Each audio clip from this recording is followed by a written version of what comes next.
Okay, welcome everybody.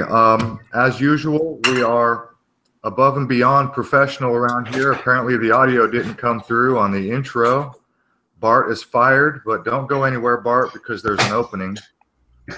So welcome everybody once again. This is our little soiree, Conspiracy or Not Here We Come. We're very pleased to be joined with Nils Ottesen this evening. And as usual, I've got my pal Bart and the lovely Amy. How's everybody doing? Well, hanging in here. You might want to take Bart off screen share. I did. Oh, okay. Because I'm showing he's still there. He's not highlighted. He's just still sharing. Yeah. Okay, there he goes. Okay, he's off now. Okay. Anyway, yeah. So no audio on that? Yeah. Well, Yeah. the thing is, when he tried to share some audio with me on Skype the other day, It didn't work. we had an issue where the audio just did not come through, and I'm wondering if they aren't starting to filter. No, I don't think so. It's probably just. Well, let's maybe. hope not. Let's hope not, because it's just really, we could hear the background stuff going on at your place there, Yeah, Bart, right. just fine. So But there anyway, was no audio. Nils, how are you doing? Welcome. Yeah, thank you, Aaron. Oh, I'm doing fine. And hello, Bart and Amy. Hello, Nils. Welcome. Hey, We Nils. was, hi, Amy. I was talking last time about the 5G net, and you guys, you had the conversations about it. It's very popular on YouTube now to talk about 5G. But it's a very big system. It's a very big system. They're rolling out very fast. And unluckily for me here in Norway, they are already rolling it out. In my neighboring county, it's already, it's not turned on yet. They will turn it on 2018, next year. It's not so far away. But the equipment is installed. And the connection here, at least what my sources are saying, my source is actually my sister, you know. She's a mayor of one of these counties near here, and Your sister is the mayor? and she was telling me, yeah, she's a mayor, and they are rolling out the self-driving car stuff, you know, and they need the 5G to make self-driving cars do it. It's they need to have the 5G because it need to be a very fast internet on the fly with cars. So this is how they're selling it here. They're selling it like it's supposed to be a good thing, that you have big trailers driving around without a driver, you know, on icy roads, over mountain passes and everything. It's just crazy, you know. But when I was starting to research 5G, I was discovering much more. This is a big Trojan horse, and only the radiation from the smart meters is unbearable for people. They're getting sick, you know. The red blood cells start to stack up, you know, and people are feeling bad, you know, after just a few minutes. And we was getting commercials here in the mail, you know, because I already 2 times now have been declining the smart meter, you know. on the grounds of health damage, you know, and they are saying no, it's perfectly safe, you know, and I said to them, just come with the papers, you know, just show me the research that is making this, you know, safe to have in the house. Not that I would trust, but even if they did show it to you. Yeah, but you know, I will. If they showed you accept something, it. I wouldn't trust it. No, of course not. But they will try, and they're even saying we will bring the police. You know. Oh, really? But of course they can. They threaten you with the, you know, what, charges because you didn't want the smart meter? No, I think they will come together with the police, together with them. Oh, to force you to just have it installed, but. Yeah. Wow. But that will never happen, you know. Huh. So, I was telling my neighbor. Yeah, I was telling my neighbor, you know, because they are on the round. We are just in the thick of it now with installing smart meters, and we was having a date. I think 18 of December. We had an appointment to come to install smart meters. I think he have the same date, you know. So I was telling him he need to refuse, you know, but he said, what is the danger of the smart meters? He didn't hear anything, you know. It's nothing on the news, you know. And he's not sitting on YouTube and following all these different people who have discovered the health risks, you know. So he will think about it. I don't know. I didn't talk with him, you know, but probably he will get cold feet, you know, because I said to him, just postpone it if something, you know. Wait for 6 months to have it installed. Look how the other people will react to it, because people will get sick, you know, from the smart meters. Because the radiation is so strong. But the 5G net on the road, it's adjustable, you know. They can amplify the signal, and they can aim the signal. That's how you get the fast fiber line on the fly when you're driving a car. Really? But if you look at the cabling on boxes, you know, it's very, very big. It's a very big quadrat on the cable, so they have a lot of electricity they can push into these boxes, you know. So this 5G can certainly be deadly if they want it to be. They can adjust it up until they grill you, because it's when you're looking at the military application of the millimeter system, they use it already as a crowd control device. They can turn it up until it's have a burning sensation on the skin. But that is just half the story, because they can turn it up much, much more. Yeah.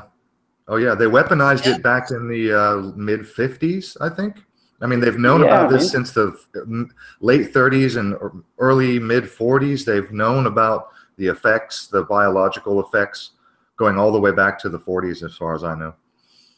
Yeah, and they did a lot of ground studies in the 70s, and this studies is still there, you know, and this shows how deadly this millimeter wave can be, and they can even turning up to centimeter waves, because they will use the full spectrum now. When FCC chairman Tom Wheeler is talking about this, he's saying we just want to free up space, you know, because we know that 4G system is on this and this bandwidth, and this will be full, you know, because when we turn on the Internet of Things, you know, it will be too crowded. We need more space. So that's why they're saying we will go into the realm of the millimeter wave and to the centimeter wave if we have to. And the centimeter wave will be used for emergency and stuff like that. Well, you know, it bothers me because they already have a system in place right now that does a pretty fair job handling all the cell phone calls, all the streaming videos, everybody on their tablet, on their computer, all the things that people use the internet for business. I myself, just 2 days ago, I bought a home surveillance system for the house here. I haven't installed it yet, but it is Wi-Fi based. And once it's installed, I can hook it up to my Wi-Fi and then get an app from my phone. And anywhere I am in the world, I can watch my surveillance cameras in real time. So it's just another thing that's going to be added to this system. Pretty soon you won't be able to buy a refrigerator that's not hooked up. It won't work if you don't hook it up to the internet. That's how these things go. It's kind of like we all remember how the incandescent light bulbs were phased out for the mercury bulbs, right? The dangerous, don't dare break one or you have to call freaking hazmat. And then they moved to the LED bulbs, right? So it used to be, 79 cents for a light bulb, and then it went to $7 freaking for a light bulb. It's just one of those things. So eventually they're going to phase out everything that we use now, including your washing machine, your stove, your oven, your refrigerator, your microwave, your vacuum cleaner. And what was it that guy said? We were talking with Annie Logical a couple of weeks ago. Does anybody remember the name of that guy who he said pill bottles, right? He said everything from smart meters to pill bottles is going to have an RFID chip. They're going to connect and talk to each other. All these little RFID chips will talk to each other. They'll all connect to the internet, to the system in real time. I remember many years ago, and probably a lot of you guys do too, the Aaron Russo interview where he described speaking with David Rockefeller. And he said way back then, so this is 15, maybe 20 years ago, where he said, they told him the plan was that everybody gets a chip, and he says, you won't be able to buy or sell, that everything is going to have an RFID chip. I've seen other lectures, documentaries, videos describing how the RFID chip production is now so inexpensive that what's going to happen in the very near future is every single product you buy, everything is going to have its own individual RFID chip. And I remember a video a long time ago. It was, one of those, kind of fear porn videos where there, it was a little bit frightening undertones and all that. But they were talking about eventually you'll go to the store and you'll buy a 6-pack of Coca-Cola. And not only will there be an RFID chip representing the 6-pack, but each individual can will have its own RFID chip. So say, for instance, you come over to my house and I offer you a soda pop and I give you a Coca-Cola. And, you halfway through finishing it and, okay, I got to go. Thank you. See you later. You take the Coke and maybe, you put it in the back of your pickup truck or something after you finish the Coke, and maybe it flies out of your car for some reason. Maybe it falls out when you step out of the vehicle and you didn't know it, right? It winds up on the street corner, and then one of those automated street sweepers, a street cleaner, comes by, picks it up, scans it, detects it. So it identifies that can as having been held by you because you have a chip in your hand. The Coca-Cola can has a chip on the can.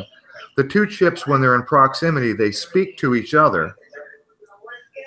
The can now recognizes that you were the last one to have it.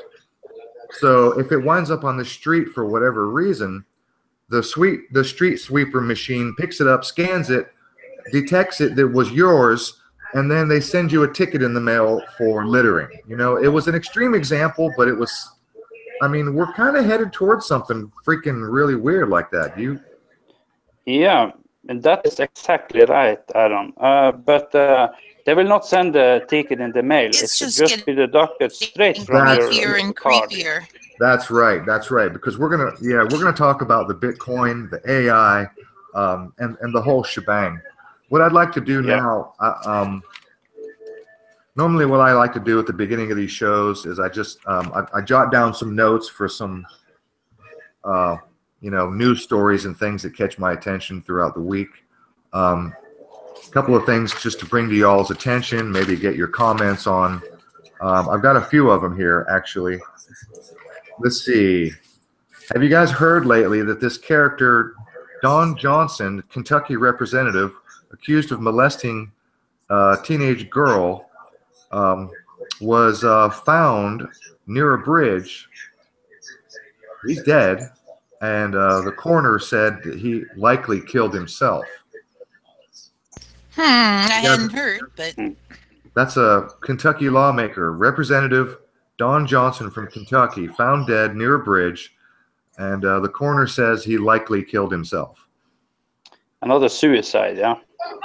Yeah. yeah.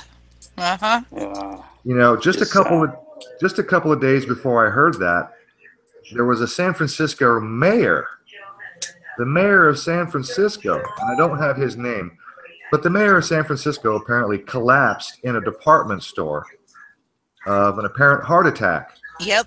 I had heard that. So all that has happened just this week.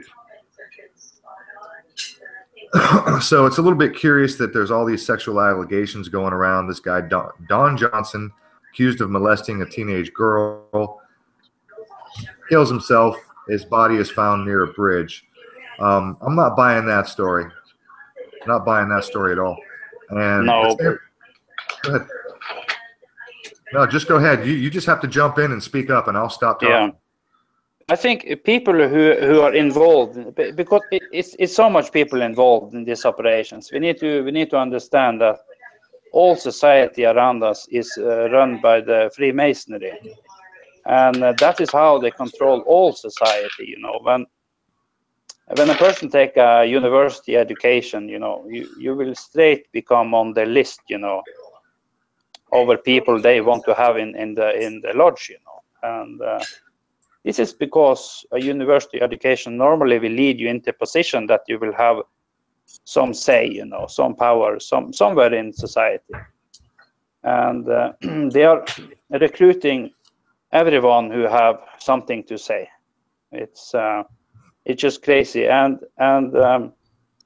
in Freemasonry it's always secrecy, and you can't break the secrecy. Right. If you break the secrecy and start to have cold feet, you know, you will be sentenced to death, you know, and this is what's happening with all these strange cases of suicide and accidents and everything. They're just being bumped up by the Freemasonry. Well, here's an interesting headline. We probably have all heard of the opioid epidemic of heroin and opioids, and also the pharmaceutical opioid, deaths from pharmaceutical opioids. Aetna, the gigantic insurance company Aetna. Here's just a brief headline. Aetna won't charge copay for opioid overdose. How nice. How nice. So if you overdose on opioids, we'll charge you the copay. How nice. Yeah, Okay. it's like Just a head scratcher. Afghanistan is the place where they produce all this stuff, you know, and the production just doubled, you know. It more than doubled. It more than doubled. Yeah, more than doubled. And the Taliban you know, had almost completely wiped out opium production, poppy production, and then immediately after we entered Afghanistan, following 9/11, there were images that came out pretty quickly within a year or two after the crops were grown, and you could see anybody curious, you can just go online and type in U.S. soldiers protect poppy fields And there they are. We know we're Yep. so they're guarding the poppy fields, and we know that the CIA is the largest drug running corporation or cartel in the world. So yeah, we know about it. Okay, Yeah. here's one. The World Bank announces it will no longer finance oil and gas projects after 2019. Now, we've heard about the Rockefellers and other big shots divesting in oil and gas. So now this comes from the World Bank. They will no longer finance oil and gas projects. Here's another one. And by the way, if you guys have something to say, just start talking and I'll shut up. The Pentagon, the Defense Department, the Department of Defense is getting its first agency-wide audit in its history. Now, in 1996, a law was passed that all federal agencies were mandated to conduct regular financial audits. The DOD has never complied, and I'm telling you guys right now, don't hold your breath. Yeah, really. They have promised this before, usually every year. Oh, we're going to do it. We're going to audit. You know, we're going to do it. They never do. Trillions and trillions of dollars are missing, and no audit whatsoever. No audit of the Fed. Nope. I think it was 2004. Janet Yellen from the Federal Reserve said that they were missing. What was it 7.9 trillion, or 7.9 now? Yeah. Or was it the other way around? Was it 9.7 trillion? I can't remember, but you know. I don't know. It was a big number. We all know about the 2.3 trillion that was missing on the day before 9/11. So, yeah, Donald Rumsfeld says, yeah, we just don't know what we did with 2.3 trillion. And the next day, 9/11. So, you know, water under the bridge. Just to hide the fact, I think I have a background from the oil industry. I was actually working 18 years offshore on oil rigs in the well intervention supervisor there, and I think the reason all the oil industry in Norway is tanking now because they are it's like they're turning down the production, turning down the oil production, and it must have a reason. And when it's coming up in the news that they don't want to finance projects in the future, you know, I think this have to do with the people reduction. I think they will. They have been planning this very in small detail, and I think they are so good running on this that they think they can reduce the population so much that it will not be so much people that need petrol for the cars. So I think that's the reason. Yeah. Here's one that's. I got one. Can I jump in with the Sure. depopulation agenda? There's a part of me that thinks you know, it doesn't actually make sense. The idea of getting rid of so many people, because so much money is made off of so many people. If go ahead. Go ahead, Bart. Finish. Oh yeah. But what I do think might be happening is the idea of depopulation of certain people and some people in order to move other people into those positions or you know, to take over for them. Yes. So I would say anybody that's in the, you know, uninitiated upper middle class that has wealth, has property, would probably be the most targeted for removal. And then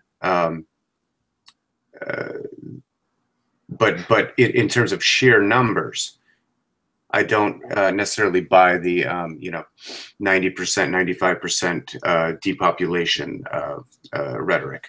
Just wanted to throw that out there. I have a feeling that they're moving into a new phase, and I understand what you're saying about the money, that they make all that money off of us and whatever. I think that they're just getting ready. They're almost everything is in place, man. All the pieces are falling into place. I think they're moving to a new phase of operation of how they're going to manage humanity. And you make a good point, Bart, but I just think that there's a new phase on the horizon, and I don't think that the way things are running now is the way things are going to be ran in the future. But Exactly. Yeah. What I think, what I think is that right now it's not that they are concerned about making money off of us per se, but making sure we don't have much in the way of money, number one, because the psychopaths in control whenever they feel like it. that's right. This isn't about money. So it's not about making money off of us. It's about controlling us, which is a psychopathic thing. That's right. The control over others. That's right. And money is the main tool so far that they have used. But we're about to move into a new phase where they'll be able to control us without the need of physical money. Well, there you go. And that's kind of what I'm saying is why reduce the population if the grid is going to be in place to control everybody anyway. And my argument would be something like the people with the most amount of money currently essentially have the most resources, the most opportunity. Therefore, they're the biggest threat. Therefore, yeah, and I would agree. If you can print money, you don't need to steal money. That's yeah. I wanted to add that to my argument. Well, they want to get rid of the useless eaters. They want a communistic system where they can get to decide when a baby is born that the state will raise it, and then they'll decide what job you'll have for the rest of your life. Yeah, it's very once the useless eaters combination 19-Brave New World. Yeah. All right, so this is the. I don't think Tom Wheeler is lying when he's saying we will make billions on this 5G, because the 5G will tax everything. Mm-hmm. It's a gigantic taxing system, so they will turn the economy around, to start to tax people to death. They will not run like before. You can have a job, you can have an income, and they can have a taxation rate. So you will pay in a certain amount of money, and this will run society. As long as you have loans in the bank, everything is fine. Because when you go to a bank, you sit down and you take a loan.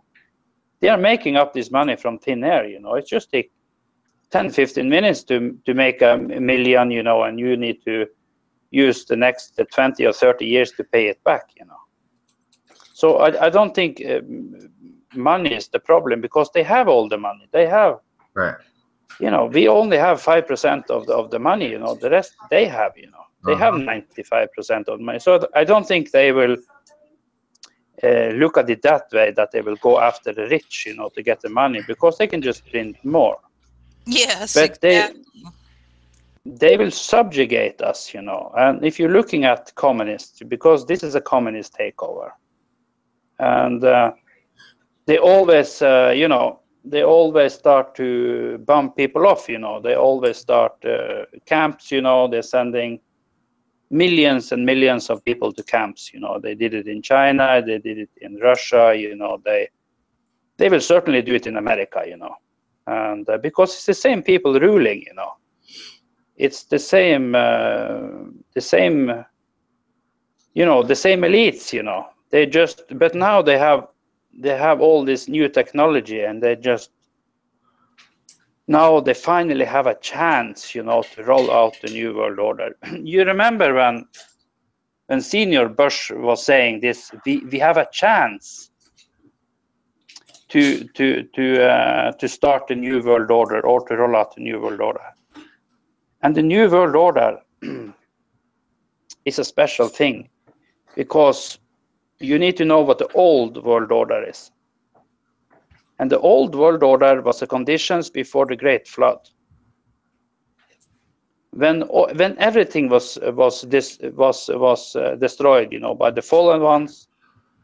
They had been mating with people, they had been mating with animals, everything was corrupted, And only 8 people survived this flood on this boat, And all humanity was started again, from scratch, But the fallen angels, they didn't drown, of course, but the offspring they had, all the millions of offspring they had, they was drowning, and when they're talking about communicating with the other side, they are communicating with these entities, the demons, because a demon is a dead person, that the soul of the dead person, that is a demon, you know. A dead person that is coming from a fallen angel and being corrupted, you know. That is and the New World Order, you see the fallen ones, they communicate with them, and they have been making all these elites rich, and that's why they have all this satanic stuff, you know. That is why this pedophilia and all this other stuff, you know, because this is their religion, you know. They worship fallen angels, and the fallen angels is against God's rules. So they do everything opposite, you know. I've got a slightly different take on that. We discussed that a little bit last week, I think, when I brought up Sabbatai Zevi and the redemption through sin, followed 100 years later by Jacob Frank, which is known as the Sabbatean Frankist movement of the Jewish tradition, starting in the year 1666, where they believed that in order for the Messiah to return, that a couple of conditions had to be met, and one of those conditions was that all of mankind had to be either one of two things: either everyone's a saint or everyone is a sinner. And Jacob Frank particularly said that to the Jewish followers of the time, he said, look, we can't all be saints, so let's all be sinners. And the concept, the idea was that what they're trying to do is hasten the return of the Messiah. Now, my personal opinion is there is no such thing. There's no real Messiah. What this whole ball of wax is about is a gigantic mind fuck, the big game that's supposed to involve all of the people that are religious who do believe it. Now, I've heard numerous times, many people on YouTube, all the truthers or whatever, you know, research people, I don't care, call it what you want. People will say, look, I don't care if you believe in religion, but they do, right? We've said it ourselves. Yes. And you've all heard it, that doesn't matter what you believe, they do believe it. Well, I don't think that's true. I don't think they do believe it. I think they're playing a game to get the minds of all the little people in the world who actually do believe it. Because once again, this is about control. Yeah, using the scriptures as a playbook. Right. Again, this is all about controlling the masses. I genuinely don't think, and again, this is just my opinion. There's no need to argue. It's just my opinion. I genuinely do not think that the elites of the world, as evil and twisted and satanic as they are, I don't think they actually believe it. I think this is a big, giant play, and it's all a stage, and it's all for us. It's all for the little people who are very religious zealots, and the people that do believe it. That's who it's for. Yeah.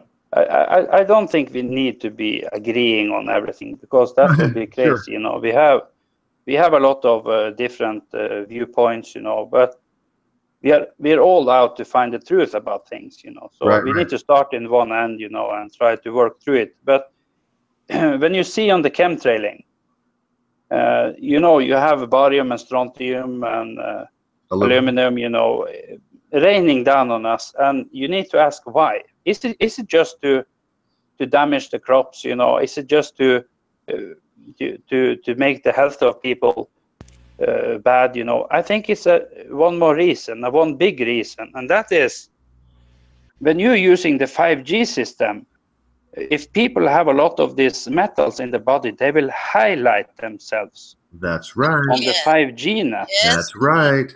That's right. When you're inhaling atomized particles of aluminum, and then what's the term? It's called bioaccumulation, where these metallic particles, they get in the body and your body can't get rid of them, and so they get stuck in various organs. They get stuck in the collagen of your skin. And so, yeah, when they turn on the 5G system, if they want to microwave you, they can cook you right on the spot. Yeah. Absolutely. And they know where you are 24/7. That's the really scary part. Yeah, and I think they want to do that, and they will start with the people that, like in all communist They'll start with countries, people like you me know. and you. Yes, exactly. Yes, they And will start with those of us who see. yeah, you start with the dissidents, you know. All right. Yep. And the Internet of Things, you know, they talk about the Internet of Things. We are the things. It's just they want to all the, you know, when Tom Wheeler is talking about, you know, we will communicate with the plant waterers and pill bottles. Tom Wheeler, you know. that's the guy. Yeah, Tom Wheeler. He's a Satanist, of plant course. bottles to plant waterers, yes. Yeah, everything in the house. Pill But bottles. the point Pill is bottles. pill bottles. The point is when you have a house, devices is actively communicating back and forth, you will be fried, you know. Yeah. You will be fried with microwaves. And when you go out of the house and you take your car for a drive, you will be fried by millimeter waves. Yeah. And the millimeter waves, all this, because we need to understand that that this radiation, this electromagnetic radiation, is accumulating in the body. And the smaller you are in size, you more damage you get. So the kids will be first, you know. Oh, that's right. And it's a yeah. No, go ahead, finish. In the classrooms now, the school here, you know, it was a renovated school. They have all electronics now. They have electronic locks on the doors. They have a nice new fence around the school, you know. They have Wi-Fi, you know. Wi-Fi in the school, and on the new school buses is also Wi-Fi via Bluetooth, you know. And my daughter was going there, and she was complaining about headache, you know, almost every day, you know. She get a headache, and I was asking her, is it only in school you get a headache? No, she get a headache in the bus. And when you're having a new car, you know, you need always to go into the menu and turn off the Bluetooth, you know, because it's standard in on position when you have a car, you know, we have a new car. Because if not, you will be bathed in radiation, even if you're not using Bluetooth or something like that. It will be just, and the car works as a Faraday cage, and it will be this accumulation in the car will be unbearable, you know, and that's why a lot of people getting cancer, because they are in an environment that they don't understand. Last Valdez is in the chat. He just said the body is the weapon, the mind is the horse, the self. Wagon, not weapon. Thank you. The body is the wagon, the mind is the horse, the self is the rider. Man, know thyself. Last Valdez, I watched your last video, and I heard that you decided not to upload videos anymore. That's a shame, buddy. We like you, and we like your content. We like the way you think, and so hopefully you'll maybe change your mind. But I totally understand your position. Anyway, let me lighten the mood just a little bit here. Try to move forward with some more of these little headlines here. This character, David Frume, F-R-U-M-E, I think is spelled. He's the speechwriter for George W. Bush. And if you remember the phrase axis of evil, this is the guy who came up with that phrase, axis of evil, right? Okay, so check this out. We know that the media is, you know, they're taking quite a beating these days. CNN is caught on a regular basis fabricating and lying. Fox News has stayed out of it for a while. They've, you know, managed to avoid the heat lately. Right now, the focus is mostly on CNN and their bullshit. But check this out. On CNN's reliable sources, sit back and scratch your head on that, you know, show topic, is the guy who came up with the phrase axis of evil. And, you know, that's funny and absurd enough, the reliable sources title. Anyway, the host, Brian Stelter, his opening monologue talking about the media. And by the way, this comes right on the heels of when CNN and some of the other major outlets had falsely reported the that article where they screwed up the date from what was it, the 1st to the 14th. You guys, you know what I'm talking about? The Trump tweet, or no, the information that came from WikiLeaks. You guys know what I'm talking about? Okay, I think vaguely. All right. Well, this comes right on the heels of that. He says, if you haven't heard this, you got listen, you guys. If you haven't heard, you might want to sit down and make sure you're not eating or drinking so you don't choke. Okay, nobody choke. Brian Skelter said, "Quote: The mistakes are precisely the reason people should trust the media."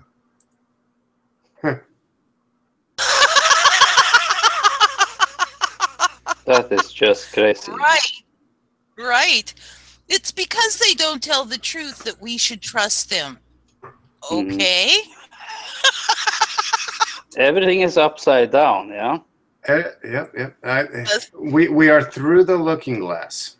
Yeah, we are through the looking glass. Now we're on the other side. So good is evil and evil is good, you know. If they lie, that is good. If you talk the truth, that is very bad. They will come after you. Apparently. All the channels, you know, I don't know how many, but I lost a lot of my subscriptions, you know. I don't produce material myself, you know. I comment a lot, you know, but the background for that is my computer. I had a very, very good computer before, you know. I had a very good, the biggest Dell computer you can have, water cooled. I had it in, I think, 2010, something like that. It was 2 terabytes, and that was a big computer at that time. But I was infected with some viruses that was going straight through all the firewalls. It was actually non-detectable, and it crashed the hard drives, you know.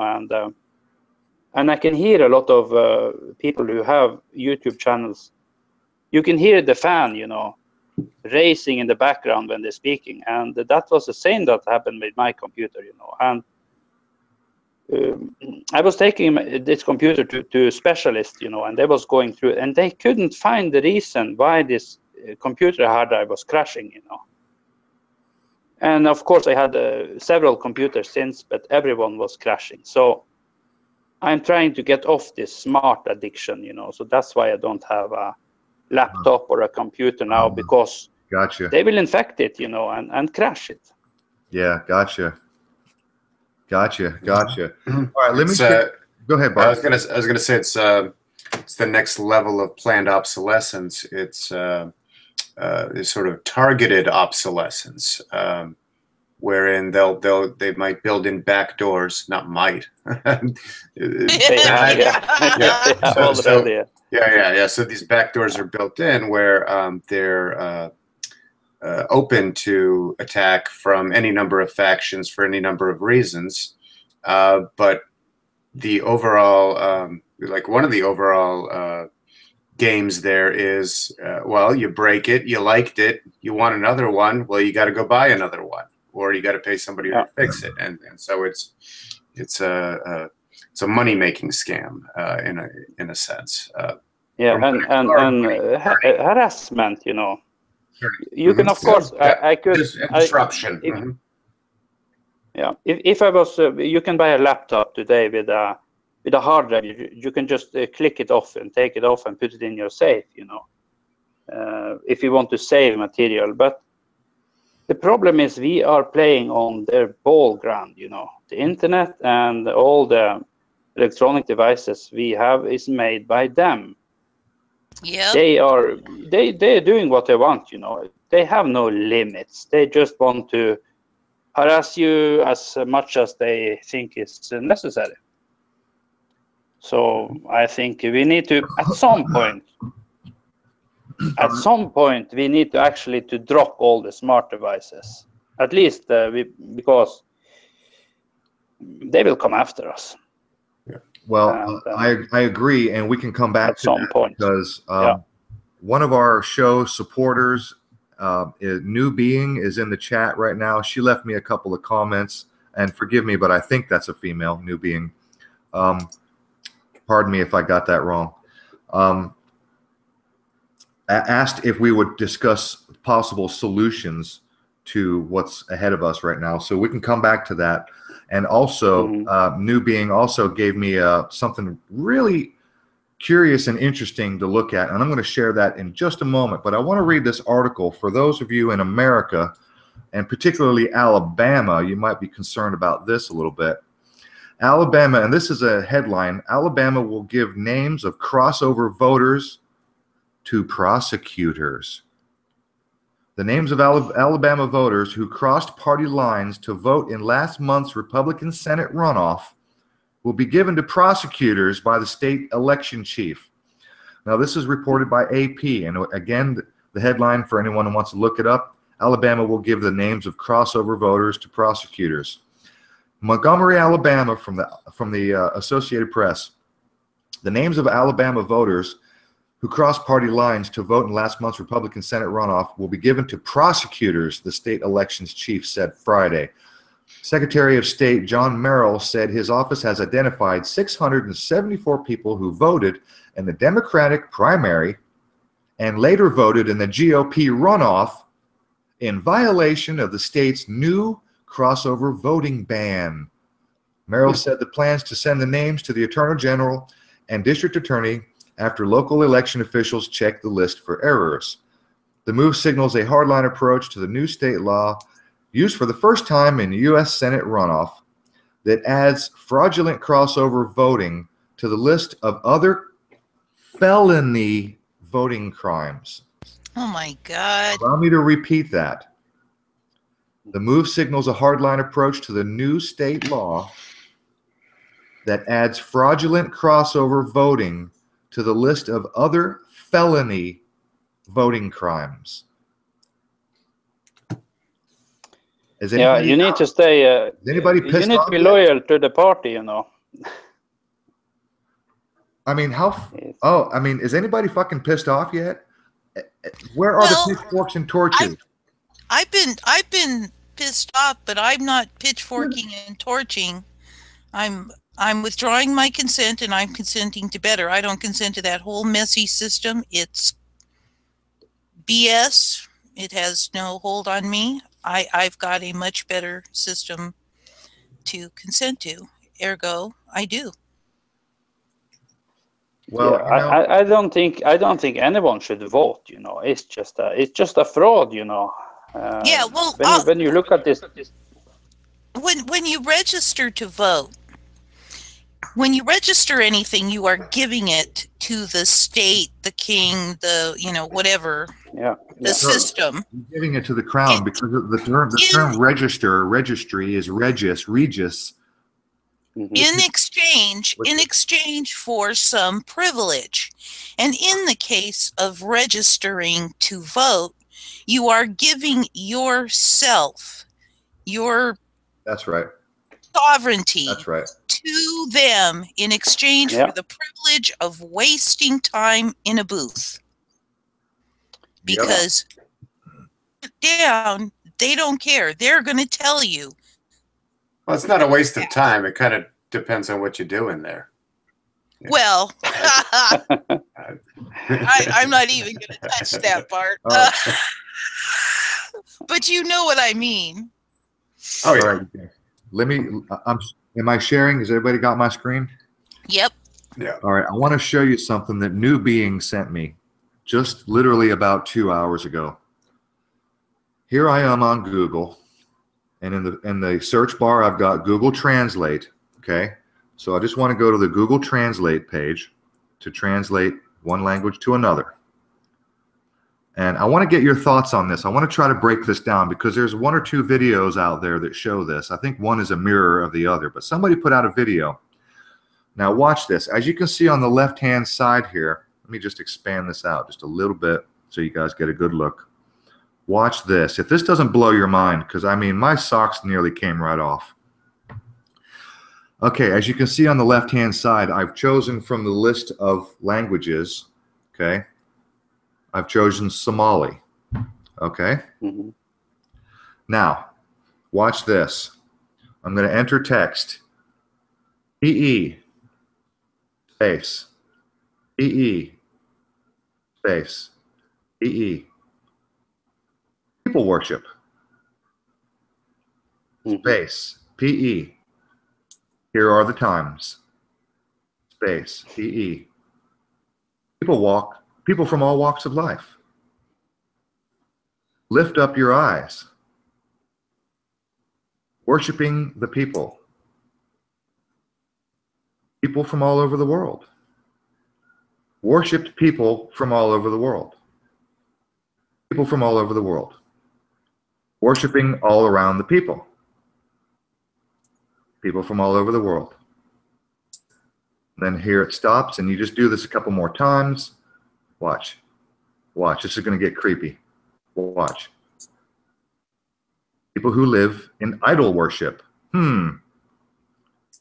Worshippers of the nations. To worship the people of Israel. Rarely be worshipped in the nations of the nations. Sermon on the Mount of Bounty. Rarely be worshipped in Jehovah's name. All people of the nations who lived in the land of Israel. Rarely be worshipped in the nations of the inhabited earth. And then it does this, and then oops, let me get rid of that comma. Here we go. Towards the rest of the people of Israel who lived in the land of Israel. Earthly people are worshiping the people of the land. Towards the people of Nineveh in the 12th year of Euphrates. I want to worship Yud people and enjoy the people of Israel. What the fuck is this? I want to worship the people of the land of Israel and to the people of Israel. You just keep adding P-E, as you can see what I'm doing here. I lived in a city called the people of Israel. Sodom of Judah and Judah. What the fuck? Rarely lived in the land of Israel. Believe in God's name, worship the people of Israel, and enjoy God's favor. Believe in God's peacekeeping. So is there any significance that it's switched? I have to wonder how this ever got discovered. Thank you, Amy. I was thinking exactly that. Because first of all, who would go to translate and just type in P-E space, P-E space, P-E space? And second of all, there's a list of here, all these languages that you can choose from for translation. You had to go to Somali to find this, to make it work. I'm wondering too, how the hell this was even discovered? But the more, I mean, you can just keep on going with this. And it just gets creepier. Believe in the Sermon on the Mount of Bounty. This is code language. This is beep, beep, beep, beep, beep, beep. This is what you hear from radio, what you hear from TV, what you hear, you know. Believe in a person. This is, Believe in a person who is not a Christian or a Christian. Go ahead, finish that thought, Nils. Yeah, this is a code language. This is you had. I believe you had a program about this. This Russian this sender wave, you know, this woodpecker signal, you know. And this reminds me of a woodpecker signal, you know. Mm-hmm. How many times it's repeated, this translates to a message. How can this be in Google Translate if it's not programmed in? It's not. I'm trying it over here on the side. It's not working for me in the same way. But I think Google, you know, Google is already taken over by AI. The translation bit, I think so. So yeah. if you put in the woodpecker signal there, Aaron, you will get the messages through that the brain will accept as messages, and I think that's what you have on the screen there. Well, I just find it striking that it's oddly specific. It's oddly specific. Thank you, Bart. Thank you. It's oddly the majority of these responses and translations have to do with Israel and religion, being born of the people of Israel in the light of the present day and worshiping them. By the way, it's working for me. Now, I mean, this would be like one of these interesting things to try to track down, right? So if you consider that all of Google Translate is translating every word from every language into every other word from every other language, right? So if you were, I don't know, an artsy coder type person, you could write a script that would somehow do this, and then as a, I don't know, publicity stunt kind of a thing, you know, leak it, and then it's happening, and then people are talking about it. So for me, it's not entirely like so weird and exotic if I think of it that way. But again, it can be just a mind game, you know. It can be just because they do this all the time. They want to screw with people, and especially the truth movement. So they, from time and time again, they come up with these crazy things, you know, and just to make people, you know, fight it out or discuss it or waste the time, you know, is the right word. Yeah. You know, our pal Dominic, Can be. my good friend Dominic is in the chat right now, and he said Pepe in simple gematria equals 42. Okay. Oh. And that's interesting. Yeah, 42. Okay, it's funny. I didn't even see the Pepe in there, right? Yeah, 42 is the same as 44, you know. This is. I saw the Pepe, yeah. It equals 42. It's 22 in Jewish reduced, which is significant. It's 130 in Jewish, which is 13. It's 16 in septenary, which is another interesting number. Let me see if I can find any others. And we have the 396 in reverse Sumerian, which is your 369963 combo. And it's 86 in the KFW Kabbalah. Well, hey, Dominic just pointed out that Pepe, which is P-E-P-E, and what I was doing is I was going P-E space P-E space P-E. So in other words, Dominic points out 21 for P-E and 42 for Pepe. Yeah. So 21 is blackjack. Yeah, the devil. Yep. By the way, So, can I before I go on, right? So mine's not working because, and I guess it's because the little thing that I saw underneath there, it says Somali, and then under there it went to Romanian. Did you all notice that? It didn't do it for me. Yeah, Nope. that's what was on screen. So I'm what you were still in showing, Somalia. it was Somali, and then underneath that it said translating to Romanian. Oh, translate from Romanian. Yes. Yeah.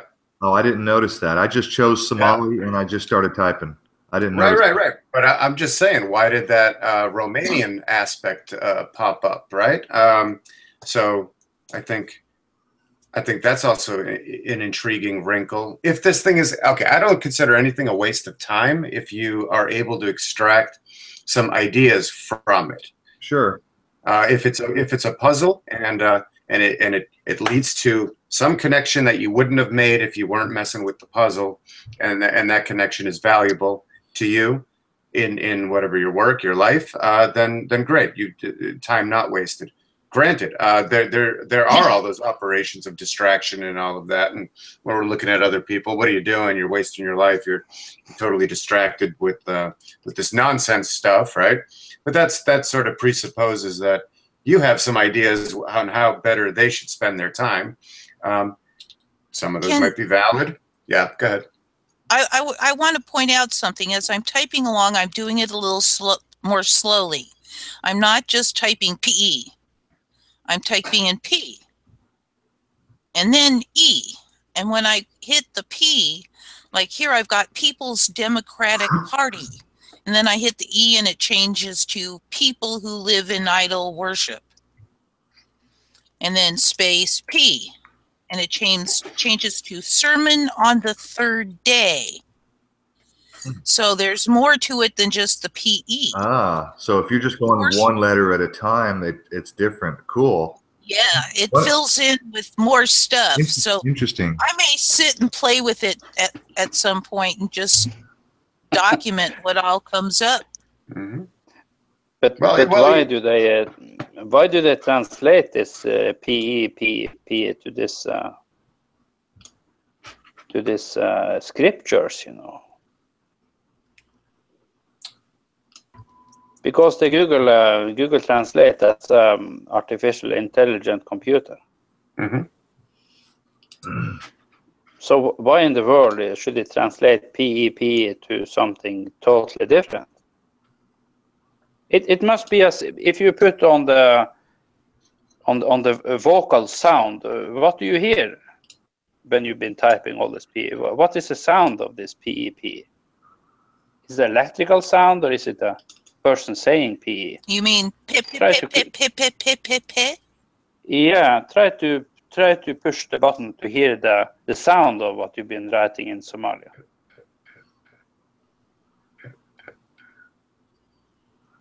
I don't know. I don't know. Oh, I don't know either. But it's very strange. Yeah, that was. I don't know. I mean, New Being showed me that in a video, and I was a little bit surprised. And then I tried it myself, and I got virtually the same results. And New Being asked if we would break it down, and I suppose we have. I think that we've gone about as far as we can. We can just speculate as to how and why. It's a language thing. It could be a coding thing. And I keep going back to what Amy said, which was my original thought. How was this discovered in the first place? Yeah, it was probably leaked, you know. See, I thought that. I thought that. And probably leaked deliberately. That's my guess. Yeah. They do it all the time, you know. These are, you know, I call it breadcrumbs for truthers. Okay, so wouldn't it be interesting to see? Okay, like is it a rabbit hole, right? So, what happens after the 1000th iteration of it? I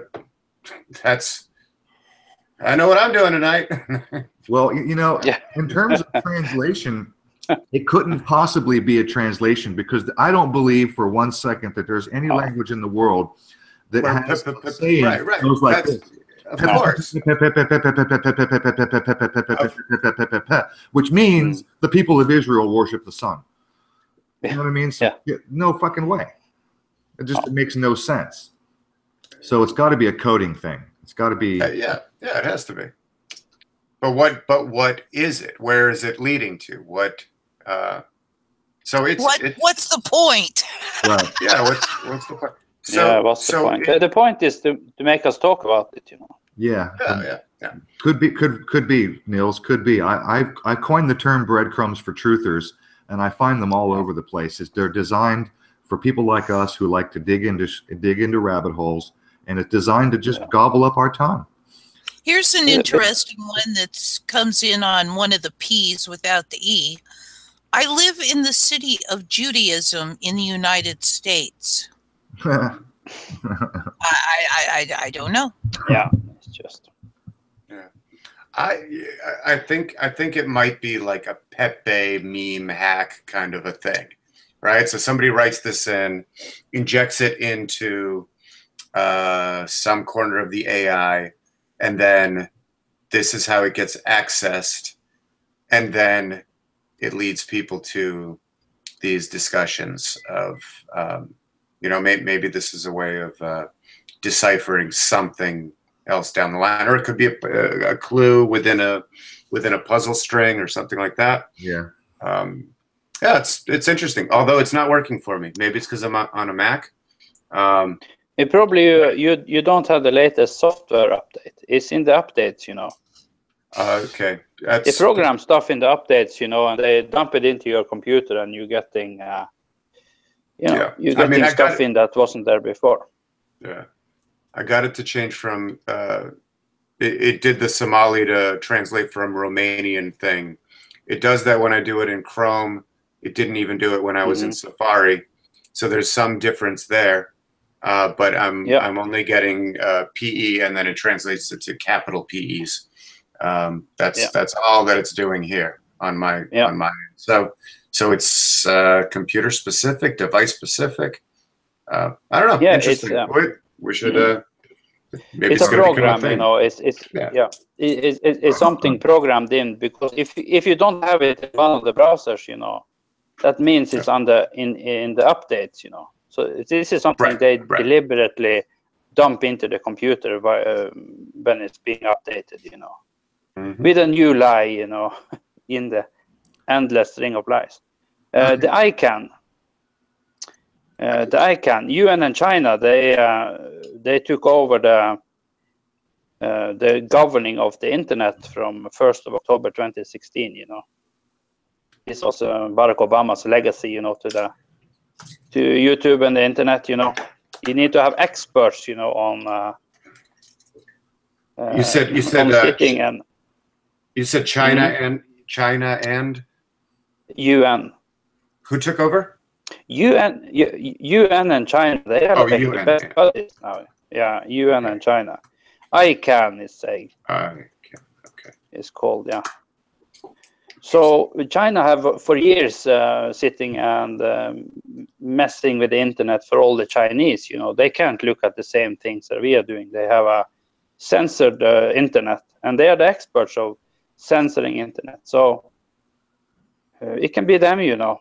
Well, these because they have been doing this for over a year, you know. So you see all the truther channels is being, you know, for no apparent reasons, you know, they are just closed down, and all the work they have been doing maybe for years, you know, being just, you know, deleted.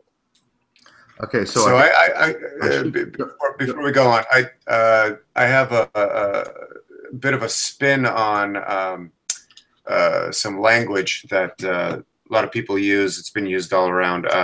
It's the idea of being a spiritual war, that we're in a spiritual war. I find that if you attach the idea of spirit to electricity or energy itself, right? So it's an electrical war, right? So the whole cyber war, cyberspace. It's interesting if you connect it to what you had said, Nils, earlier about that this technology is actually accessing the other side. That reminds me of something like Stanley Kubrick's idea in 2001: A Space Odyssey with the black monolith, right? Yeah, exactly. And I've started thinking of the black monolith as this thing here. You know, that's my little personal black monolith, right? It's the cell phone, and that is exactly what you have, you know. Yeah, and if you think about the movie where the monkeys, they come up and they touch it, you know, and they lightly graze it. Yeah. So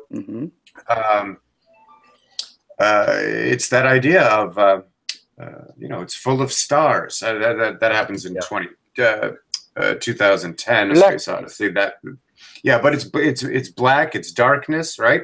If there's nothing on the screen, there's no information, it's black, it's Black Mirror.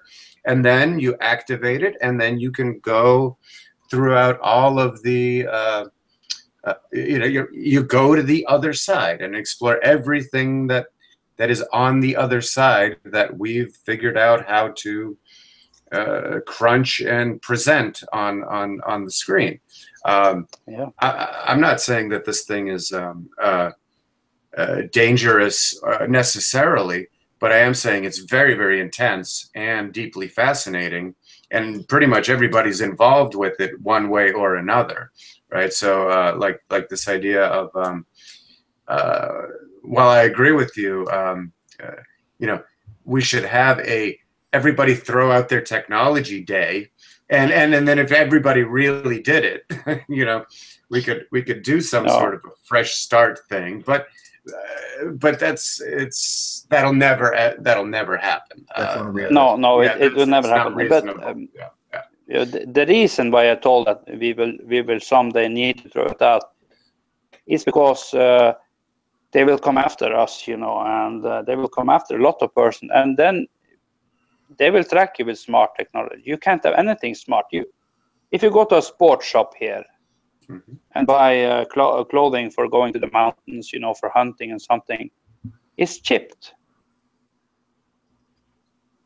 The newest sport clothing is chipped. The chip with a chip inside, you know, it's for your own safety. Uh-huh. So it's just, you know, because you know, I wonder they if fight with. I was just thinking, would running it through your microwave oven for a while solve that problem? Yeah, can be. That might be a solution. They're saying this, if you have very strong magnets, you know, you can tape them together, you know, with the opposite poles, you know, so you're getting a very strong magnetic field, and that will over time disable this device, you know. But I think some of these devices is very, very hard, you know. So that sort of, in my mind, loops back into the spiritual war. So it's an electric war, and one of the greatest weapons we might have is magnets, right? So it's the magnetic as the opposite of the electric. Well, I do want to point out. I do want to point out that is a trinity. It's not a duality. You have the magnetic, you have the electric, and you have the gravitic. But they try really hard not to let us know that the gravitic element exists in that. Just thought I'd throw that in. So do you guys know? Do you guys know right about what time ISIS was being, you know, introduced to the world as the new terror group? You know, do anybody remember what year that was? It was after 9/11, 2001. It was many years after. I was for 10 years. So Al Qaeda became ISIS, I think. I would say like 4 years ago, maybe 3. I'm going to lean towards 3. It was right around 2011. Yeah, I figured it was longer than 3 years ago. Okay, but, so are you seeing my screen right now? No, but let me pop over here. Easy. I'm hooked. Am I not? You should click on yourself so that it doesn't go to whoever's talking. I thought I did already. Well, yeah, he's highlighted, but when on our screen, in order to keep him on there, we have to click it on our own. Okay, yeah, that makes sense. All right, fine. But it'll still show up just him on the vid. Most of you guys know by now that Matty D he's become quite the thorn in everyone's side. And he's been giving a lot of people a lot of shit because they don't expose the Zionists, they don't expose Israel. You know, if you don't do that on a daily basis, then you're not okay as far as Matty is concerned. But I'm not going to rail on Matty because despite the shit that he's been lately, and despite the snide comments he's left on my channel lately, I still watch what he does. And I have to give him props because I didn't know about this. He put out a video today highlighting this. Now this ISIS Toyota, the Toyota ISIS, it's actually the name of a vehicle. It's obviously not sold here in America. It's sold in Japan and I think a few other places, but it was launched in here. It says September 2004. And I think it was right around 2011 when the terror group ISIS was introduced to the world, which would have made it 7 years later. Okay. Yeah, and they drive Toyota. Everyone knows that. And we know that ISIS likes their Toyota trucks. Yeah. Oh, it's just coincidence. And we know that ISIS is the Israeli Secret Intelligence Service. Yeah. Now, as you can see here, the images for the Toyota ISIS, which, by the way, is a 7-seat large MPV, right? 7 seats, okay? The Toyota ISIS is a 7-seater, right? And it's 7 years. It was about 7 years to when ISIS, the terror group, was introduced. And look at the images of these cars. Look at that lovely blue, and look at that, you know, clean white. Do I need to say any more? Blue and No. the white. It's the blue and the white for the flag. Predictive yeah. programming, you Red, know. red, white, and blue. Well, yeah, no, Mm. okay, fair enough. There's a red one. They probably have black ones and whatever other color you want to order. But Sure. Yeah, but But I when- just find it interesting that you get the red, white, and blue coming up. Well, I think also Aaron was pointing to the blue and white of the Israeli flag. Also the Greek flag. True. You got the right Argentinian now, flag. look, as well. we know that Israel or the Israelis or the Zionists, we know they like their numerology, and we know they love the number 7. That is their number. Yes, Right. Christine told Yeah. us. I They love the love a number lot 7. of stuff, you know. Right, Oh, no. back to the Hebrew Kabbalah, right? Yeah, 7's an awesome they number. are It's they are the, obsessed it's the num- with numbers, you know. It's the number of the chakra system. So It's the 7 is an extremely magic number. important number. What she's It's an extremely important number. Anyway, I just wanted to throw that out there. Despite Matty D being an asshole, occasionally he does put out some useful information. Yeah, I'm gonna be right back. I got to give Matty credit for this one. I had no idea that there was such thing as a Toyota Isis, an actual car called the Toyota Isis. And I just found that a little bit surprising. So there. yeah, that's very amusing. No, Okay, so I've got a video queued up here. I should do a screen share again. This is we're going to go ahead and move back into the 5G and the technology section of this conversation. I want to screen share one more time. I want to play a 3 or 4 minute segment of this video, which is an interview with Barry Trower. He's a physicist. Hopefully I'm sharing for everybody. I got this video. I want to give credit to Amplex channel. Hopefully everybody can see that pretty well. Title of this video is They Don't Want You Knowing About This. And I'm going to go ahead and go full screen here. and hopefully the sound works. Yeah, let me know right away. If you don't hear anything, I will. if you don't hear anything, let me know. And I'm going to go ahead and play this for just a couple of minutes. Let's listen to Barry Trower, the physicist. He says here, secret government microwave weapons and the effects on Wi-Fi on your bodies. So listen into this guy for a couple of minutes. Joined the Royal Navy in 1960, and I specialised in microwave warfare. Can you hear that? Radar. Yeah. Yes, we can. But they don't just teach you radar, they teach you all about microwaves and other uses. So I understood about microwave warfare and how it can damage people, how it can harm people. And when I finished with the Royal Navy, I was also a diver in the Royal Navy. And microwaves are used in underwater mines as booby traps. Which actually got me interested because I was actually taking a bomb to pieces underwater and it was too complicated. And I brought it to the surface, and my partner that was on the surface said, "Don't be an idiot, take it back down." He said, "If somebody's beaming you with microwaves, they'll go right through you, and as you open the casing, trigger a photoelectric cell and it'll blow all of us up." And he said, if it doesn't go through to the bomb, it'll aim it at your head and make you make a mistake. And that's really got me interested from that point, because I thought, well, how can microwaves going into your brain make you make a mistake? And I asked a lot of questions. I have a very curious brain. And the forces, they're very good at explaining things and telling you things. So I did that, and I also did a medical course while I was in to help me understand everything. And when I left, a small part of my job was to question captured agents, spies, terrorists, because microwaves then were used as weapons, as they are today.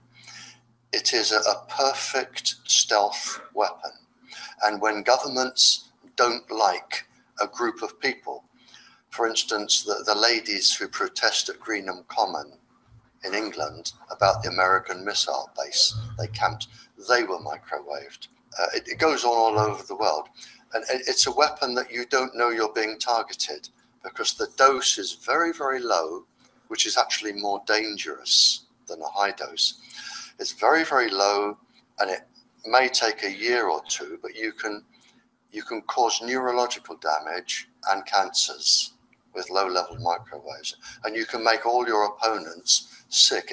It's a perfect weapon for a government to use. So that was going on, and I gathered all the information about that from people who were captured from other countries to find out what technologies they had, what pulse frequencies they used. But as I stressed, it was only a small part of my work, but because I was highly trained in it and I was useful, it just became a part of my working. The smart security camera from Swan is designed to keep you safe at all times. Wire-free and worry-free home security. You need to get ad block. I do. Works great for me, although I keep having to turn it off and turn it back on and periodically. I just muted it, so just bear with us. A couple more seconds, it'll be right back. Hey, is that the security system you got?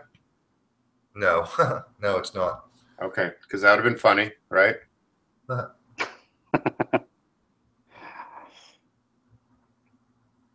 Oops, thought I unmuted. Okay. Come on, unmute. There we go. People I found incredibly interesting, actually, to talk to. Very, very interesting. And then when I left there, I took a job teaching, and I taught advanced level physics, and I specialized in nuclear and atomic radiation, and again, microwaves. And I've just always been in microwaves. And then it was a doctor. I went to see a doctor once, as most teachers do, with a sore throat. And he said, as most doctors do, it's viral, there's nothing I can do for you. And I was leaving. And he said, hang on, Barry, he said, you're a physicist? And I said, yeah. And he said, can you explain something? He said, I went to a house that had a cot death 5 years ago. And the family moved, and a new family moved in. They had a new baby. The cot was in exactly the same place, and there was another cot death. And he said, 5 years apart. And he said, there's a transmitter the other side of the child's bedroom wall.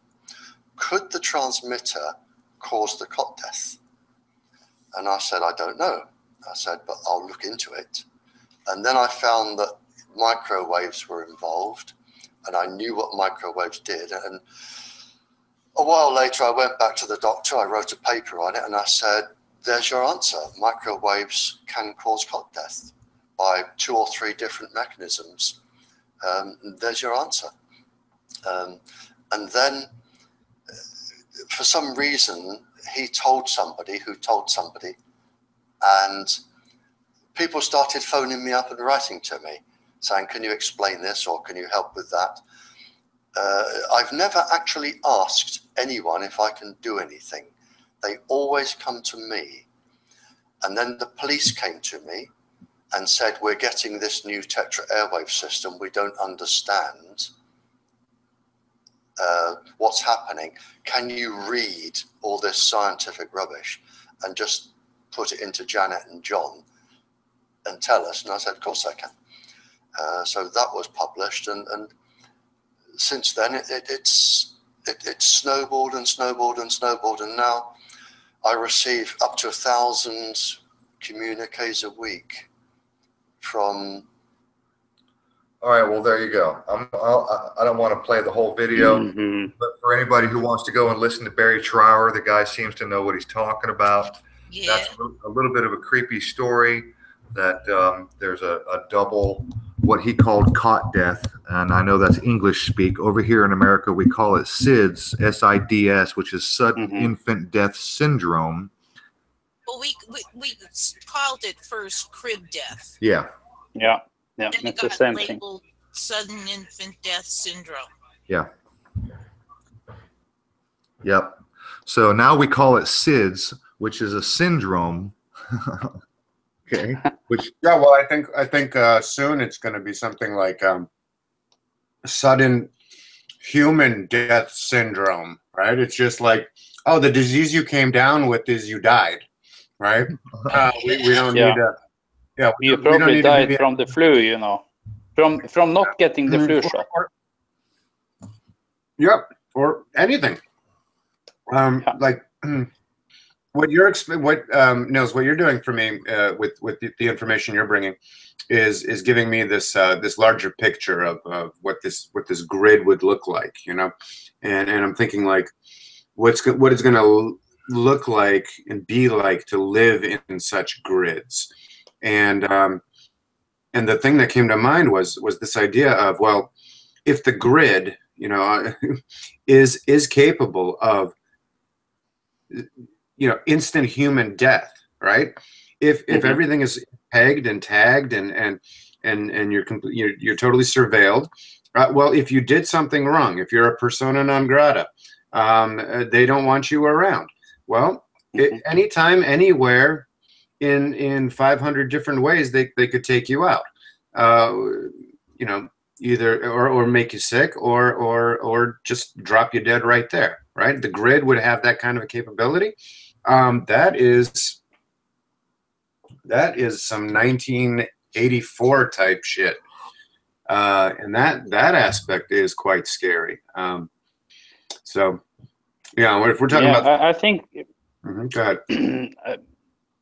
I think people are very capable of doing this, because if you see this expert here, this Barry, he knows what he's talking about. I've seen this whole video, you know, and stuff he been doing. And you know, when people have a babysitter, you know, these electronic devices that you know, speaks when your baby wakes up. This is very harmful for a baby. They are a very strong signal, and you can't actually turn them off. You need to actually take the battery off to stop them sending the signal out. And ultrasound is very harmful for a small baby inside the stomach. So they've been doing this all the time. And if you see new housing projects with this all apartments, you know, is shrinking down, you know, smaller and smaller. But you can see on the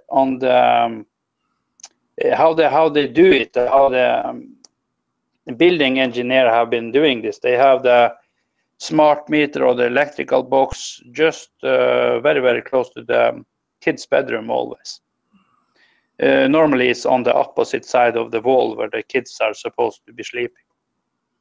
So this is not a coincidence, you know, that they're doing this. It's the same agenda, you know. So, and a lot of people have problems with this electronic harassment, where actually groups of the military intelligence is sitting in the forest or renting an apartment beside them and shooting them with the psychotronic guns, you know. They are doing this stuff, you know. They are psychopaths, but they are paid to be that. Paid to do the job, you know. So. Psychopaths paying underling psychopaths to do their dirty work. Yeah, I have a story about myself, you know. When I was finding out this Behring Breivik, you know, this hoax, I started to investigate this, and I get a visitation, you know, from 2 Norwegian military intelligence officers, you know. And they were spying on me. They were sitting very close to me in a bar, you know, one on each side, you know. And I was living in Lithuania, and you can see I was the only, you know, one of the few Norwegians living there, you know. And when you have other Norwegians sitting by, you can feel it, you know. You can, how they're talking, how they're acting, how they, you know, they stick out, you know. Right. So first time they was coming, I was I was managing to escape, you know. The second time, I was sitting and talking with them for half hour, you know, inside a restaurant in the middle of the night, you know, that was open, you know, all night on the casino. And after that, I was kicked down by a professional kickboxer. He broke my jaw clean off on both sides. Ouch. I needed to go to Norway 3 days, you know, before I can have an operation. That is a clear signal, you know, that you should keep your mouth shut, you know. So these guys, they're not kidding, you know. So I know they will come after people, you know, and but I think with this radiation coming up, I think it's we need to be aware of first of all the microwaves we have around us. That is one thing, you know, but the millimeter waves is so much stronger, you know. So we actually need to relocate to another place, to a place where it's not so many of them, you know, or maybe it's not at all. You see that it's been an agenda for moving people out of desolated areas, and that's for a good reason, because they can't build out the 5G net everywhere. It's very limited, you know. So we actually have a very good chance, you know, to. But you know, that's a very good connection. Yeah. Makes Agenda 21 very comprehensible. Why they want to pull? Yeah, you always need to ask the question why. Yep. Why is the reason why they're doing it? And it's the 5G, of course. They can't subjugate you if you're not living in a city or you're not living in a populated area where they have these antennas up, you know. Right. But you know, they were, and cars, you know. If you can put up a picture, Aaron, of one of these 5G antennas, you know. Sure. And you can see the car there, you know. It's a very special reason why I drive such a car, because nothing is electronic, you know.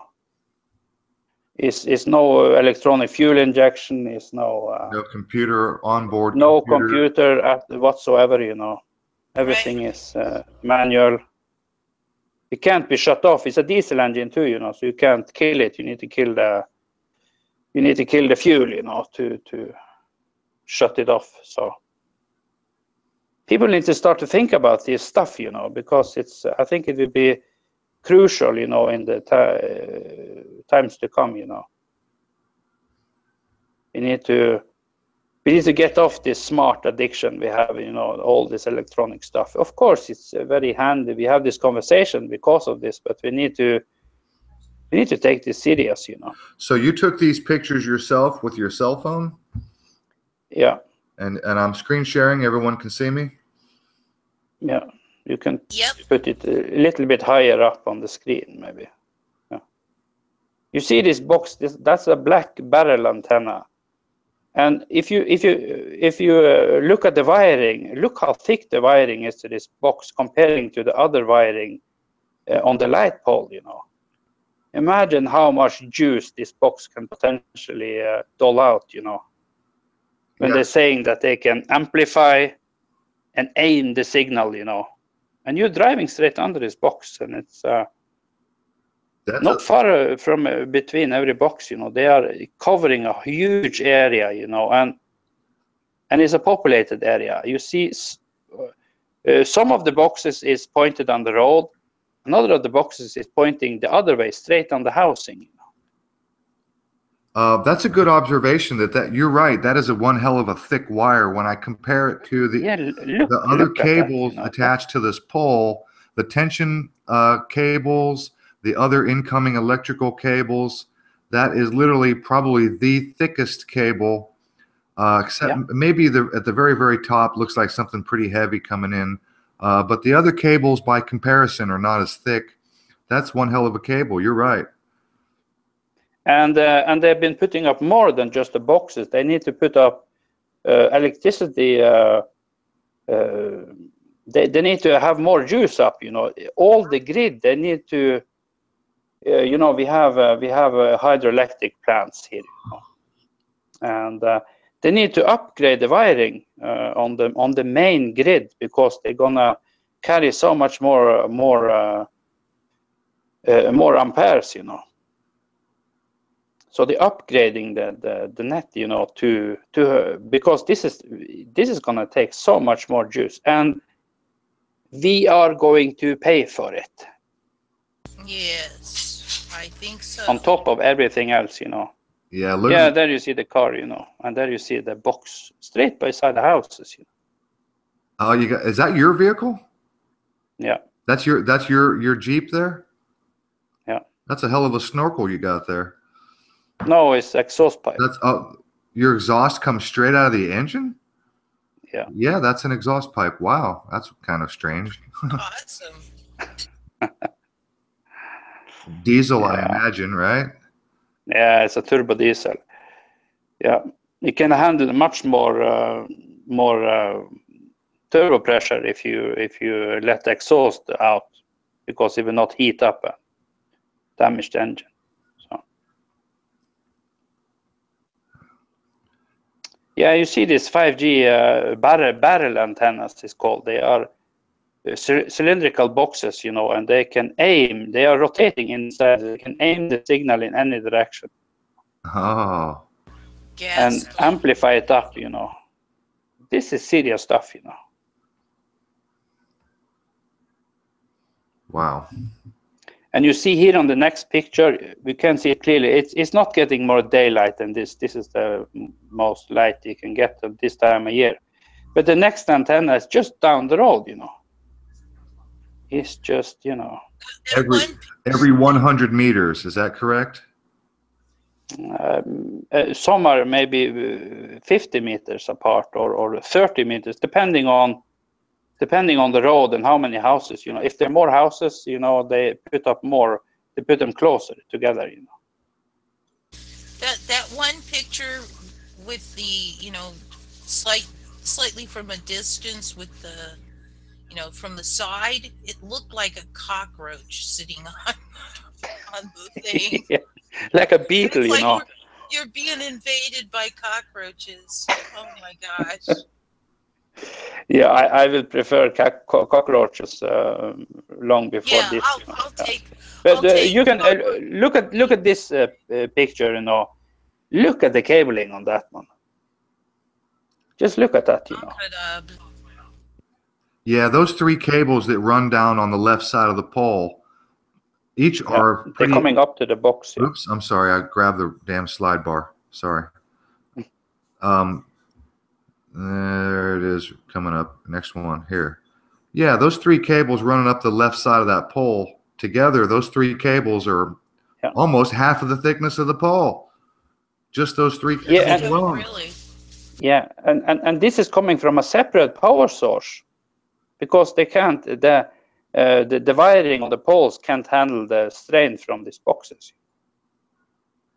So where, do you know where the extra power source is coming from? Yeah, it's coming from ground cables. Wow. They already been digging down ground cables, you know.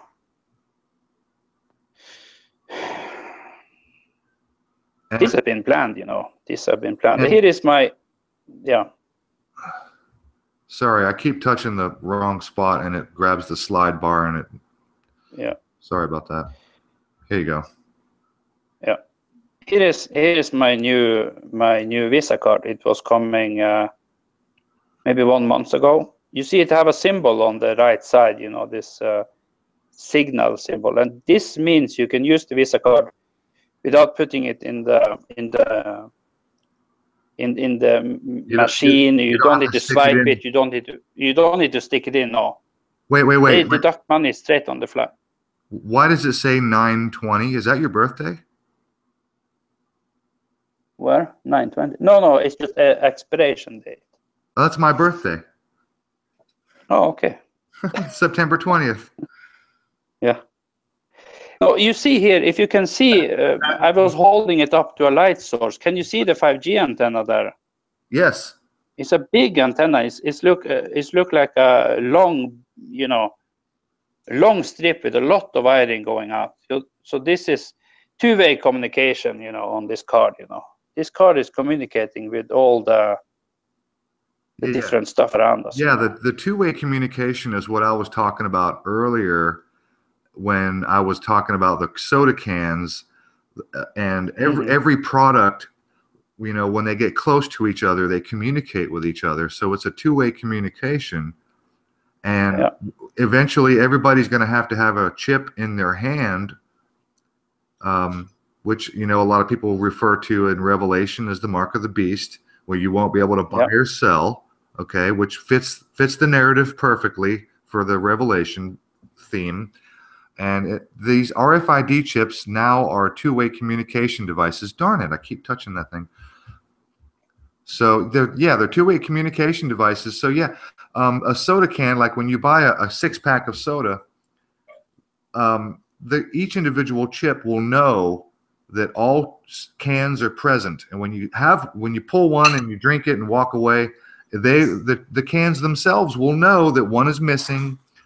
The can that you take will communicate with the chip in your hand.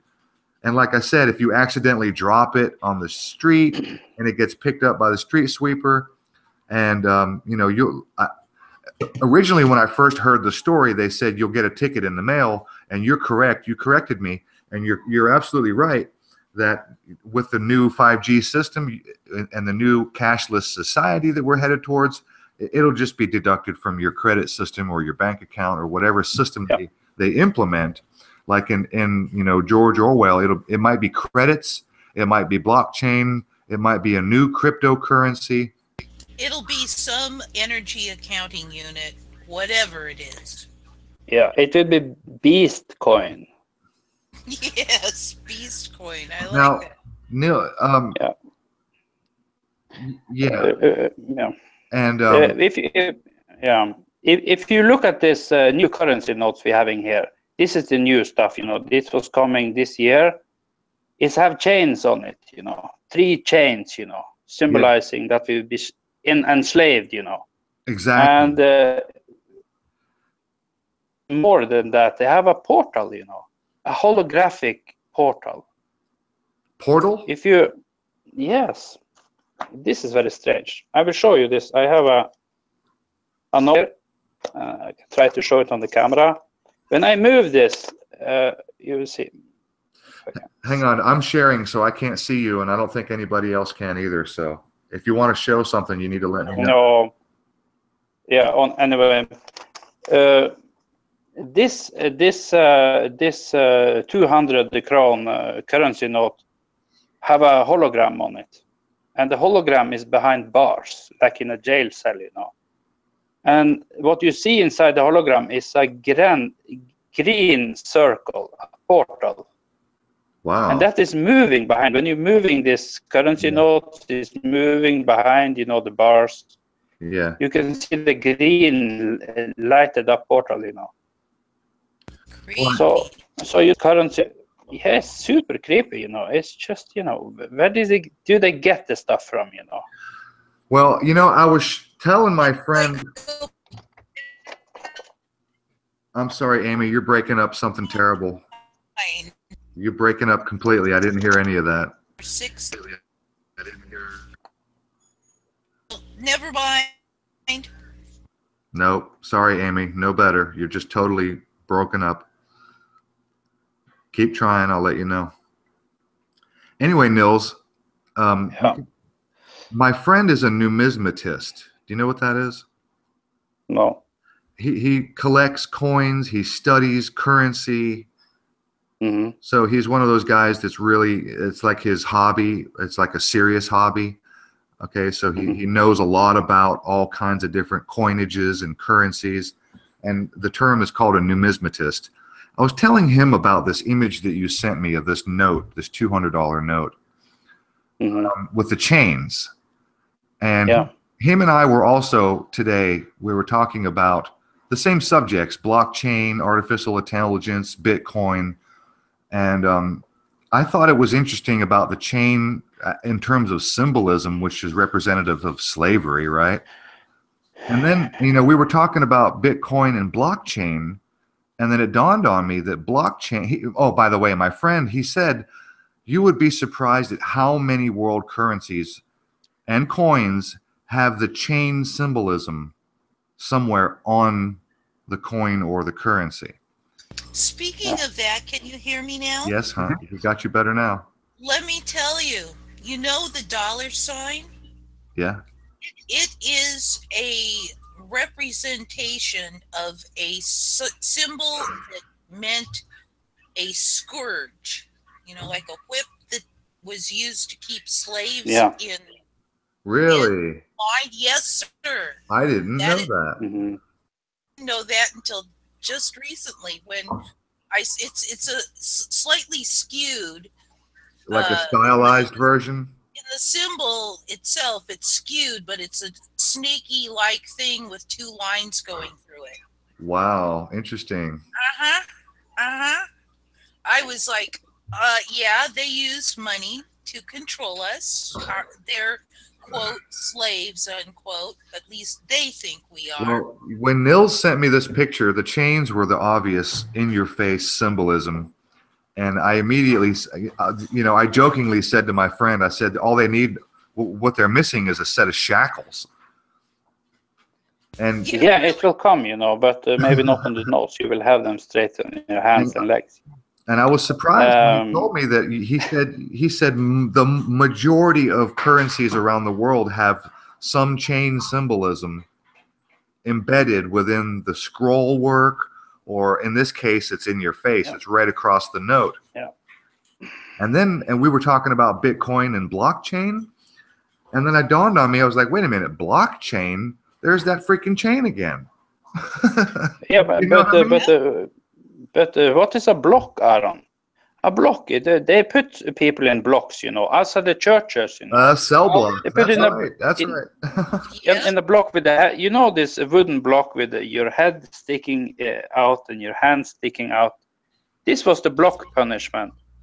Stock. Oh. It was called stock. The stock. Yeah, the stock, yeah. The stock. Well, and then the word stock is interesting. Yeah, the stock exchange. Stock, bondage. Yeah, right? Bondage. Yeah, the bank, you know. That's right. The bank, I think the language goes on and on, right? It's there. It's there to be unpacked. It's there to be analyzed. Yeah, we are the cattle. We are the stock. Yeah. But they have changed the rules now because I think 3 years ago they had a major rehaul of the law system here.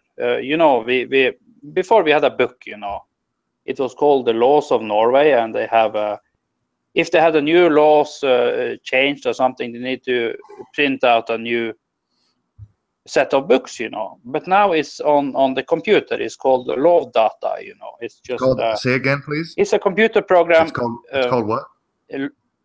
Law of Data or Law of Data. Okay. Yeah, the law data, and it's a living document. You know, they're changing it all the time, and the police, they need to go look it up because they can look one time in and it's this law, and another time they're coming, it's already been changed. So they need to be, you know, looking straight into this. They can't go in a book and look up the law anymore, you know, because it's changing all the time. But something interesting have happened with the laws or the bank system.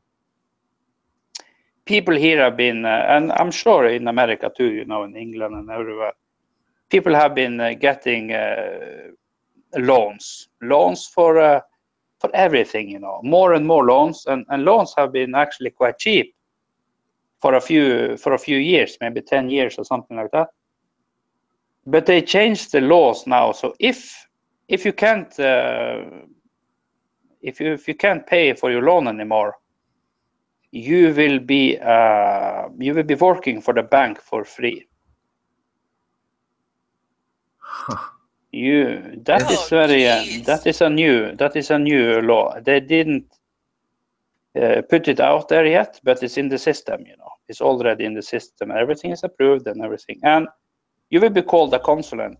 This is They why don't need to pay you. money. We desperately need to get rid of money. I don't know, Nils. Are you familiar with my work? No. Okay. I mean, I'm not surprised. At some point, you might want to check out my playlist, and I discuss a way we can solve for these psychopaths in control. Certainly is not something I can do on my own. We need lots of people. Amy's got an idea for solutions that involves the banning and non-use, not only the banning of money, but the banning of accounting for human energy. Not banning, making pointless. There's a difference. Okay, I got you. I got you.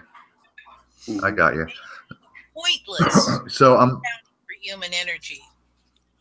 So I'm looking at this new the next image on the list here. This is the portal, the green portal, the holograph. Yeah. You were talking this about. This is the hologram. You know, when you're moving the currency, this green circle is moving in the inside of the note, like you're looking into a room. You know. When you're turning the currency, you can see this is moving inside. You know. That green circle is centered on. No, it's not centered. If you move the currency, if you can blow up my picture, you know, or my face, you know, I will show you something here. You know. Well, I just wanted to point something out. Those black rectangles, is that part of the hologram? No, that is the frame. That is like it's like you're sitting inside. So the black rectangles, they're permanent ink, and the green moves. Yeah. Okay. Yes. All right. I just wanted to point something out. Does anybody notice the significance of the 9 black triangle or rectangles? It's 3 by 3. Yep. 3 tall and 3 wide. 33. Thank you very much. Next frame. Of course, it's a 33. You know. I also. Wait, is there something significant about 33? Don't be a smart ass. Don't be a smart ass. Okay, so what do we have here on this next image, Nils? We have a $200 note with a car. We have the. Is that a salmon? Or a trout? Yeah, no, it's a cod. It's a cod. We have a lot of cod here, and but cod. Yeah. COD, cod. Yeah. Okay. Sorry, it's just the. But the stripe you see here on the note is not visible. You know, I was holding it up to a very strong light, and you can it's shining through. You know, we have those. Our new this notes, is in America, our new notes have an embedded stripe, and you have to hold it to the light to see it. But ours, because of America, our notes looks like yours says NB and then 200 and then NB, so that repeats. On the American note, it's a series of Liberty bells on ours. And by the way, they're holographic also. The Liberty bells on the new notes, they bang back and forth like a bell rings. So we have our own little holographic, you know, images on our notes as well. So we have little holographic bells that ring when you move the note left and right. If I say, Aaron, the bells ring for you. For whom the bell tolls. For whom the bell tolls. Thank you, Bart. This stripe here is a identification for the currency, so they can count it with the 5G net. They can count your currency in your wallet, you know, see if you have money or not. Because that's right. we're gonna have electronic currency, but not yet. You know, they need to phase out the real cash, because cash is giving us power. You know, I can come to you, Aaron, and do something for you, and you can pay me straight in the hand. You know? Sure. And they can't know that, you know, and if you're not bringing your mobile phone. They can't tax. When you and I do a private, they cannot get their little fingers in our pie. Yeah, exactly. And So what they're gonna do now? They're gonna follow you and follow your money. Yeah. If you go to someone and you're missing some of the money, that means you've been paying them. You know. Yeah, and the department stores will have the kiosk when you walk through the door. It'll have the 2 magnetic bars you walk through, and it'll be able to tell how much money you have in your wallet. It'll know who you are and how much money you have in your bank account. Yep. And then you'll have targeted advertising as you walk through the department store, because it'll know that you got cash on you, or you got money in your account, or you got extra credits this month because you worked extra hard, or whatever the new system is. And by the way, I want to ask you this, Nils. What do you think of Bitcoin as an introduction to the new world digital currency? Now, it may or may not be a cryptocurrency. It might be some form of blockchain. It might be a credit system. But the concept alone, the concept of cryptocurrency like Bitcoin, Ethereum, and Litecoin, some of these other cryptocurrencies, I'm leaning towards the idea that the reason that we even have these things, and as a side note, you notice none of the banks are pushing against. None of the banks are pushing back and have any issue. Nobody has a problem with Bitcoin. Do you know what I mean? So I'm thinking that Bitcoin. I don't know that that's true. By the way, can I bring up something here? My friend was showing me a cover of The Economist. The 88 version? I think it was. 1988 Economist. Where they have the Phoenix. Yes, on a pile of burning cash.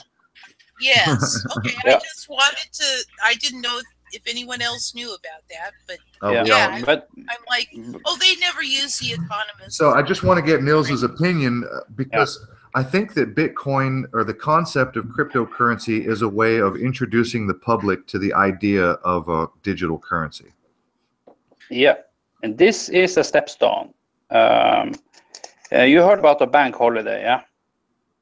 Bank holiday, yes. Yeah, that is not a pleasant holiday, to say the least, you know. The Bitcoin will come into use when the bank closes, because people will be desperate, you know. You can't use ATMs, you can't shop in the shopping mall, you know, you can't fuel your car. Yeah. So it will be a period of time, because they want to drag it out and make people desperate to accept the new Bitcoin system, because the Bitcoin is a stepstone. But this comes immediately after the banks close. But they need to introduce it to the market first, because they need to put it into the system. And you see now they have different forms of Bitcoin. They have Bitcoin, and they have, I think, 3 forms of this cryptocurrency, you know. But this is just to get it into the to Wall Street and to the Hang Seng, you know, and all the different stock exchanges first, because it needs to be in the system before they do a big bank holiday. And then your money in your account, they will do a bail-in. A bail-in, they take 40% of your savings straight to the bank. It will disappear like magic, you know. And this is called a bail-in. And the rest of the money you have in your account will be exchanged to Bitcoin. Yeah. So you can use electronically on your smartphone, and it will be a new system, and it's already installed in the phones, you know, in all the new phones. So this will be the way that people can pay for services, pay for electricity, you know, pay for different things. So I'm curious, I'm looking at this image here, and it says 1,000 Tussen kroner. Yeah, that's 1,000 crowns, yeah. Krones. So a krone is your currency in Norway? Yeah, Norwegian crowns. It means crown, right? Yeah. I was going to suggest it's etymologically linked to Kronos. Sure. Yeah. Crown, of Kronos. course. Yeah. Which is Saturn. I would not be surprised. Which is Saturn. And if you look right above, if you see on the bottom left corner, it says 1000. The middle 0, if you look right above it, there's a cube. Yeah. Again, a symbol of Saturn. And obviously we have the sun symbol, and obviously there's the triangle and the cube. And look at that cube. It's got a light blue and white. Do I need to say any more? No, you don't need to. Hey, Matty D, you see the truth yet? Okay. I mean, I could say a lot more. Go ahead, Bart. The whole idea of Saturn being necessarily this idea that that Saturn is a bad guy, right? I'm just sort of responding to your idea, your question of need I say more? Oh, well, right? I'm talking about Israel. I'm talking about Israel. Well, for sure, but as if it were sort of. But I think what you're implying in there is it's as if Saturnism, that there's only one, and it's only bad, and it's only evil, and Saturn always represents something that's bad. I don't think that you actually think about it that. No. That simply or shallowly, no. But I think a lot of people do, right? So I'm just sort of responding. Well, Saturn, like when you say, "Need I say more?" Right? I think there's going to be a whole bunch of people nodding their heads, going, "Yeah, I know what you're talking about." The temple of Saturn, the bad guys, that equals evil. Therefore, it's all evil. Therefore, it's all bad, right? Well, I'm just saying it's way more simple. I mean, it's way more complicated than that. Well, absolutely. You're right. It's definitely more complicated, but I'm alluding to the fact that the Jewish tradition, the ancient Hebrews and their original tribes of Hebrew, the original Jew tribes, one of the tribes worshipped Saturn, one of them worshipped volcanoes, one of them worshipped the sun, one of them worshipped the moon. All these different tribes came together to create Judaism. But one of them was a very strong proponent and worshiper of Saturn, which is Kronos. Saturn is represented by the cube, the black cube, the Kaaba stone, the Kaaba. Okay. And these are Egyptian words that go back to Babylonia. That if you want to go even further back in time, it goes all the way back to the Ka and the Ba from Egypt, the Kaaba, which is the stone that the Muslims circle once a year in Mecca, the Kaaba stone, which is a black cube, and the Jews still wear that damn black cube on their forehead during certain rituals. The Orthodox Jews do. Yeah. But I also want to point out on this $1,000 crone that the sun is resting between. It's sort of down in a valley. Now, that's a symbol of communism right there. That's the rising sun. That's the sun rising between the two hills. Yeah, we are a socialist country. That is communism light, you know. We are a communist country. Uh-huh. I love it. Communism. I mean, the symbolism is just layers and layers in this image. Yeah. It's just to hammer in the fact that show who is ruling. That is, you know, the symbolism is just crystal clear, you know, for who is the. The symbolism here goes straight to Israel. We've got that cube, which is Saturn. The cube is white and blue, which is Israel.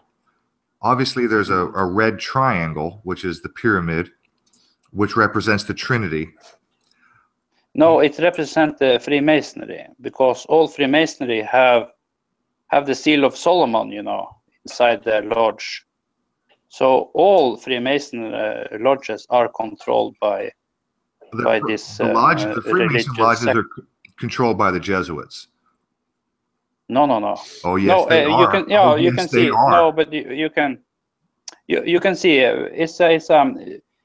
It's a coin. It's the Jesuits or the Catholic Church on one side and the Jews on another side. You know? Yeah. Yes. It's just right. They're working together, and right. they've been working together always. I propose that and they even there are people above that. And whether or not they're people or not is yeah. above that, whether they're human. Should I speak about this, because it's very important. Now we see the monster, but we need to step back a little bit and look at the whole picture, because it's very, very important to see what we're up against, and then we have a much better understanding. And bear with me if I explain who is behind this. No, you go right ahead. Yeah. Last time I was talking about Nikola Tesla, and Nikola Tesla had a lot of inventions all his life. He was a very talented man, but he said when he was writing a book, and explaining that he had spirit guides, guiding him in everything he was doing, and all the invention in very technical work, And he was believing most of his life that it was for the good, because he had very good intentions. He wanted to bring electricity to everyone, He wanted to have this big mass up and have free electricity from the ground, but other people had other ideas. You can't introduce free energy. You ruin all the market, yeah. But in the late years of his life, in this apartment in New York where he had this laboratory, he come to the conclusion that these spirit guides he had was not of the good kind. They were actually evil. And and that was the biggest reason that he wanted to keep these inventions for himself, because he didn't want to spread all this evil around the world, So he was managing to keep a lid on this until he was dead, and FBI raided his apartment and took all his inventions and everything. And John Trump was, John Trump, that's right. Was sitting like they was diving into this technology, and this is not the good guys, the Trump family. We know about it. Yeah. And this conversation, or this I was talking about last time, this conversation back and forth was in a language he didn't understand. And this is the conversations between the fallen angels, the watchers that live on the firmament, and the other side, that's the dead offspring, the demons. So they communicate back and forth. And this is the millimeter system, because this is the wavelength they communicate on. So. But the leaders of our world, the elites, most of them are Satanists, and they worship these beings. When Donald Trump was coming into office and Barack Obama was going out, it was stated that 200 entities was helping them in the transition period, and they was going down to Antarctica, in Kirill, was going there, the Black Pope was going, all these big shots, Skull and Bones was going down there too, and make deals with them about the future. Because you need to understand something. These guys, they hate us. They hate everyone. And they use people, and they give them money, they give them everything they want as long as they do their bidding. But they hate them too, of course, but the Masons and the Satanists, they don't understand that, they're useful idiots. They're useful idiots, yeah. But many of them are very smart. They're very intelligent guys, A colleague of mine, he was a 33-degree Mason and a brilliant man, But he was telling me, we was sitting on the airport, waiting for the plane to go. We was both living abroad, and he was talking about his wife that was a black witch. So this is a real thing, and the lodges are everywhere. Oh yeah. And this is how they control all societies, is via the lodge system. Yeah. Because they recruit everyone that is needed to manipulate everything around us, and they will do the bidding because they get paid very handsomely to do this service, Yeah. So. But what most people don't understand is the the higher level, that is the fallen angels are sitting and calling all the shots, and they hate us, and they want to destroy us, because when Adam was made, all the angels need to come and worship him, you know. But Lucifer, he didn't want to do that. He said first of all, he was made before Adam, and he was much better than everything, you know. He was rebelling, and he was, you know, getting a lot of other angels into the same deal, and they was cast down out of heaven and landed on the firmament. They have been there ever since. And that is under the heaven, but over us. And they have been, you know, mating with the people, with animals, with everything, corrupted everything, until he needed to do a big flood to wipe them out, because everything was destroyed. And you see, the DNA we have, the two-stranded DNA, is actually an antenna. Yeah. Yeah. If you take a blood sample from someone and keep it alive and transport it to another side of the world, you know, and this person sit down and see a scary movie, he will produce adrenaline in the blood. This blood sample in Australia will also, at the same moment, without any time delay, yes, produce adrenaline. Yes. And this is because they have a communication without time limit, and this is. Yep, we understand that. If you get saved by the Lord, you start to communicate on this line, you know. That is why they want to destroy the DNA, because it's coded. It's like a code key on a radio frequency. You have your own personal line, you know, and if they can change your DNA, they will scramble the code, and you can no longer be accepted, you know, because you will be something else. You will the CRISPR technology is opening up the DNA so you can put things inside. You can things from a goat. Yeah, that's creepy shit. Yeah. The CRISPR technology. That is creepy stuff, you know, and they can take DNA from a goat and put inside you, and you will grow horns on the head. Isn't that interesting? So what they want to do with the 5G SIM, because we have a very important thing, and that's called free will. It's the demons on the other side. They are not allowed to do everything they want, you know. If not, we will be run over, you know. But if we are willing, they can corrupt us. So if you want to do this thing on the smartphone, you can do it, you know. If you want to take the chip that will, because the chip will have the CRISPR technology inside. You can bet everything you have on that. And this will be an app system, you know. You can choose what is your favorite animal, you know. Is it a fluffy rabbit or what is it, you know? They're already doing it with animals. They did with salmon in Canada. They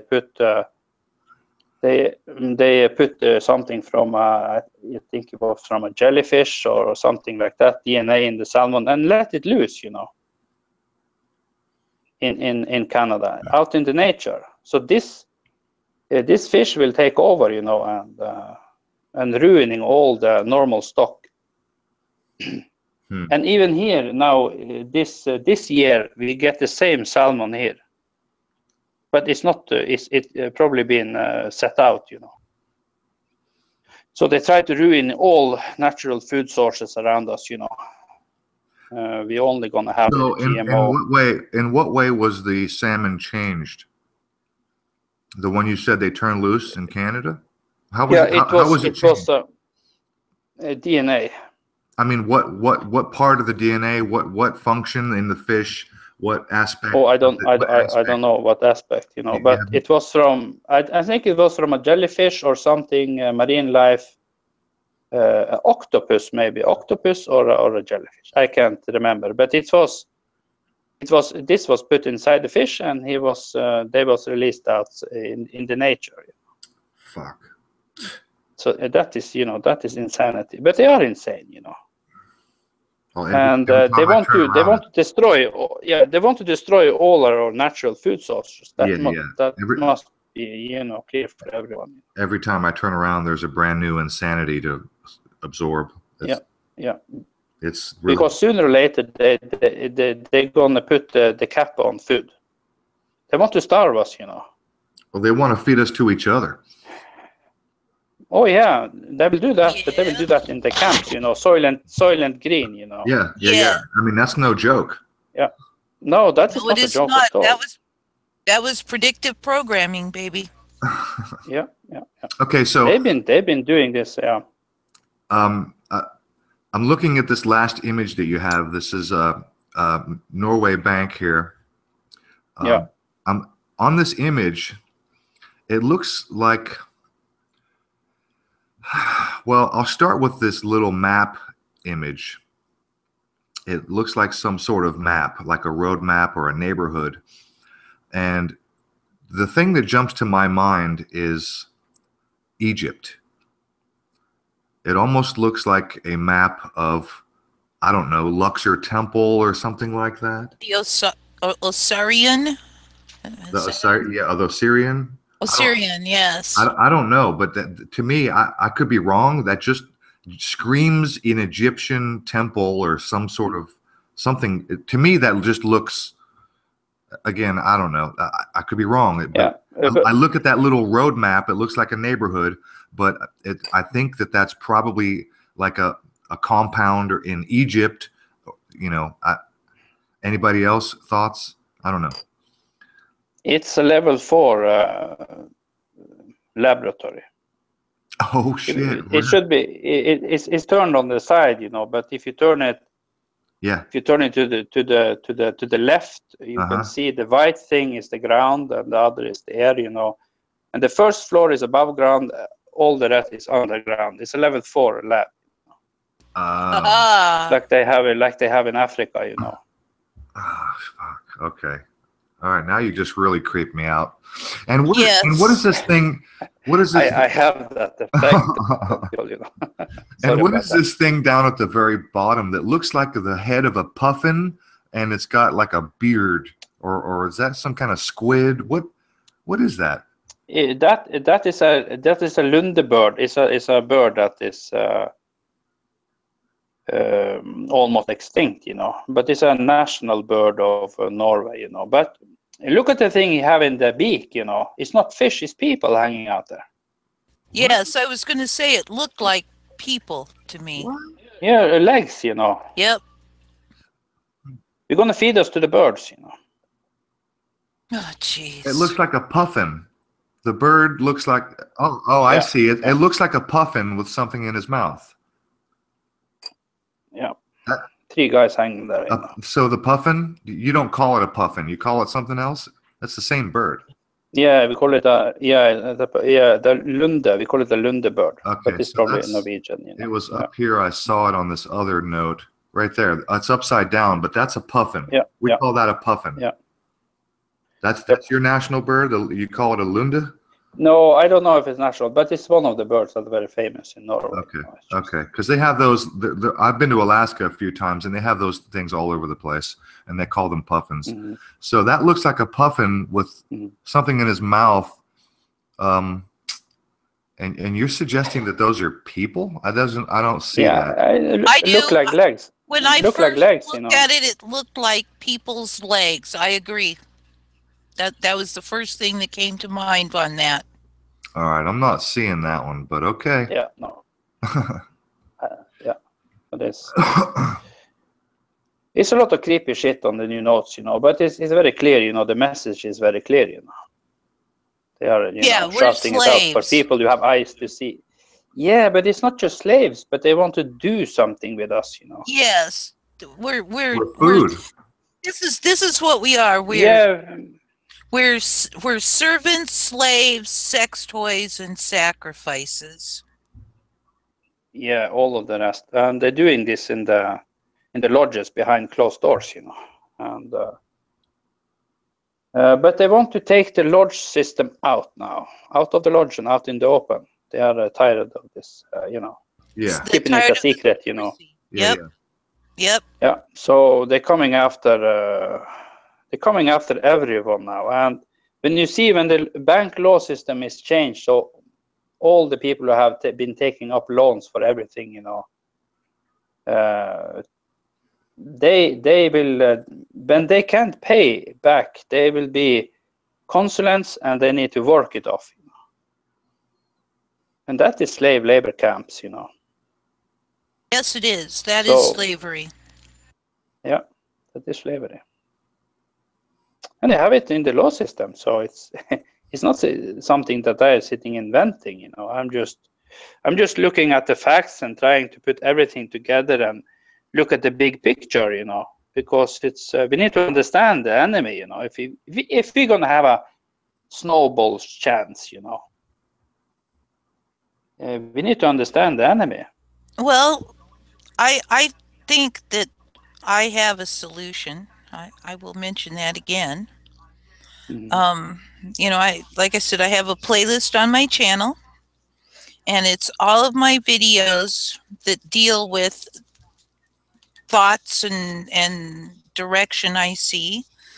It's called A Solution to the Psychopaths in Control. That's the name of the playlist. Yeah. And I certainly hope that people not only watch the playlist, but share it widely, because the way I've got it worked is if we get these ideas to the tipping point such that people are talking about it everywhere, we will create better, and my work on this planet will be done. Yeah, but the biggest problem is, Amy, that if you start, you guys, you've been dealing with this for years, probably, yeah. Mm-hmm. And talking with you guys, you have a lot of information, and that's why I'm coming on your channel to listen in, to bounce it off you, because you're smart guys, Thank you, boys and girls, and that's why I'm doing this. But if I sit and talk to another person, I can go to my neighbor here and talk, and they are just, they don't believe anything. Well, it's yeah, we know the feeling. Yeah, everyone, of course. I'm talking to the choir. I'm just saying, how can you turn people if they don't even want to listen to one single thing you're saying? I can tell. Let me give you a clue. Allow me, please. Focus on the things that affect them directly. Yep. Okay. It's you cannot introduce these gigantic ideas that we discuss. No, of course. In a couple of sentences or even one short conversation. You just can't get that in someone's head. So the thing to do is to plant one or two seeds and make the person think on their own, and you have to get them to see how they are directly affected by what's happening.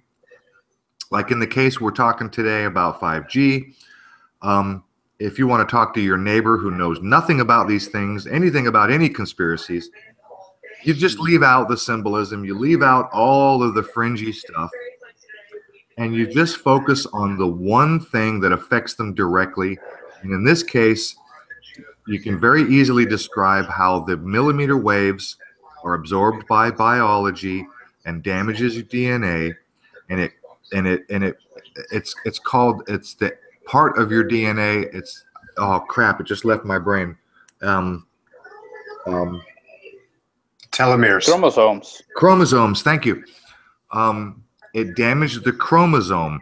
Now the video I played earlier of Barry Trower, the physicist, if you watch that whole video, he talks about how the chromosome damage that is done, particularly to young women, young girls in school, because their eggs, you were talking about a teenage girl. They're carrying the eggs all their life, You're not getting new eggs. You have all the... A young girl is born with every egg that she will ever produce, and they develop throughout her life. and they are 10 times. Okay, watch this video, guys. If you don't believe me, go watch this video. The one that I shared, go find it and watch the whole video.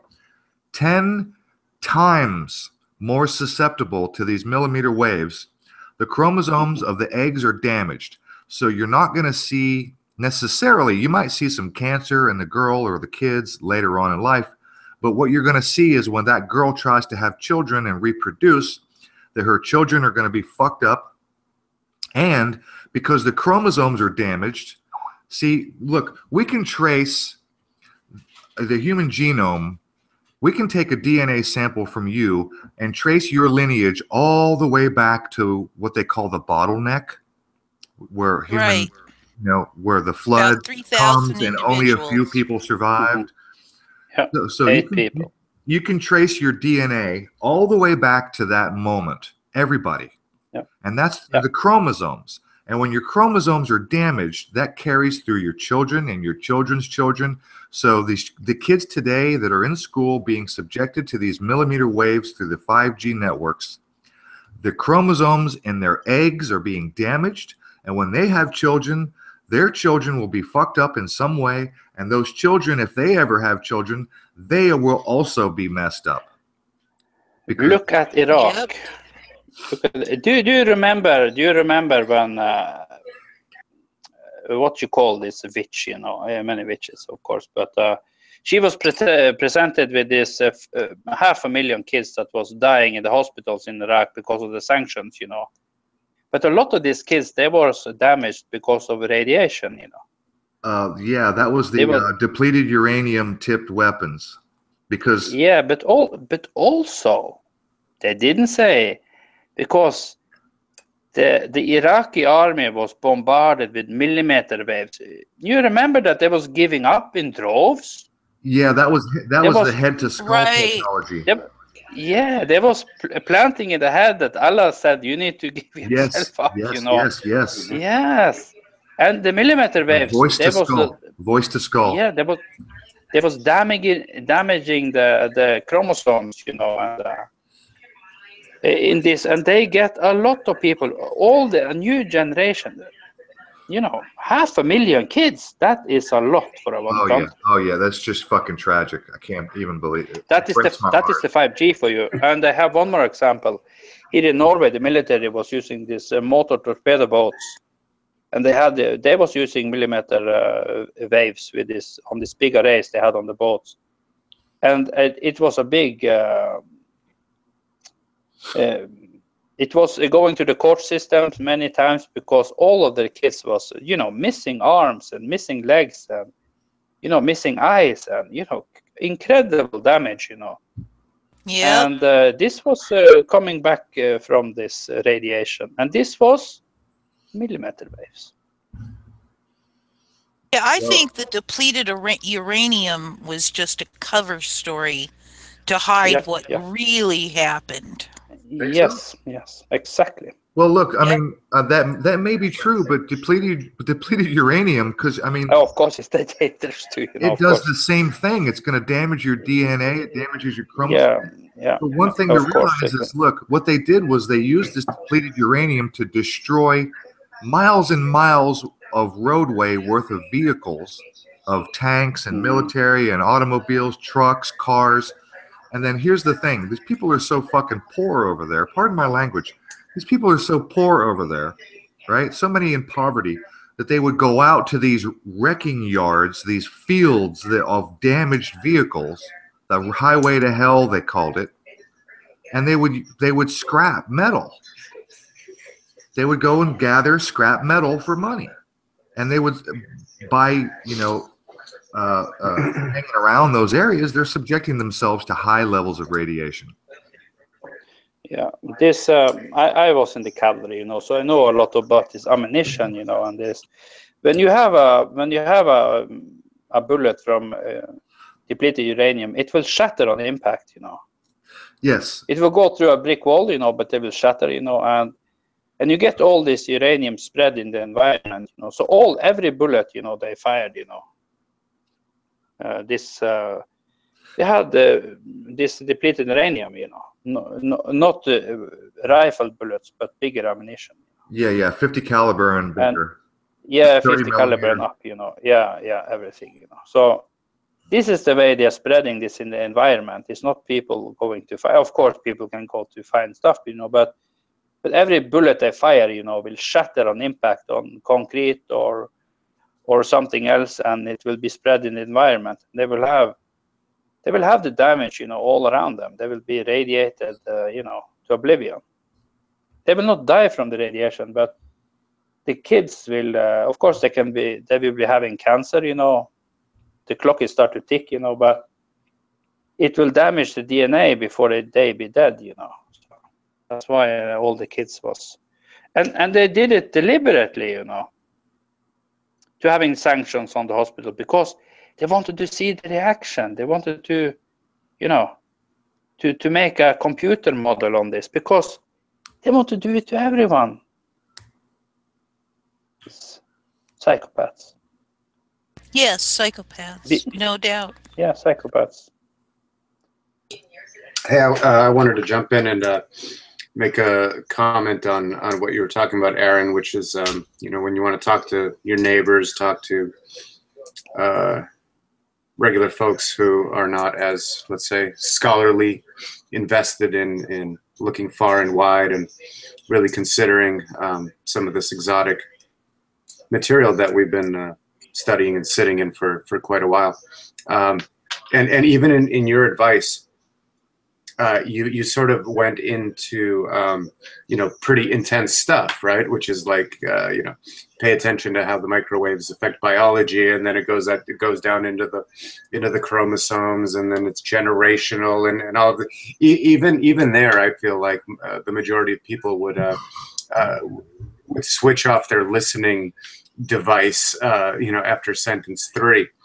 Yeah. So I would say something even more down to earth, which is like, are you having any differences with headaches? Are you having more or less headaches these Nosebleeds, days? yeah. Right, nosebleeds. Yeah. How has your digestion been? Teenagers these days, girls, especially girls, a lot of girls are complaining of headaches and nosebleeds only when they're at school, by the way. Well, there you go. There you go. And so I would say on a very grassroots level, collecting that kind of data and really checking in with each other, because humans are, you know, the more of us there are, the simpler the topics need to be, right?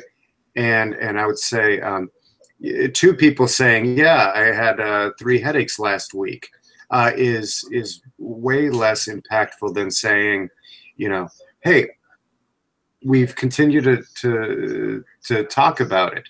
After this this tower went up near our school, we're finding that 30 or 40 or 50% of students are complaining about headaches, that we were not getting these complaints before, right? So, you know, I would just say go down to even that simple of a level, so that people sort of feel it, and then they start asking the question, why? Well, what's so bad about it? Could it actually be that thing?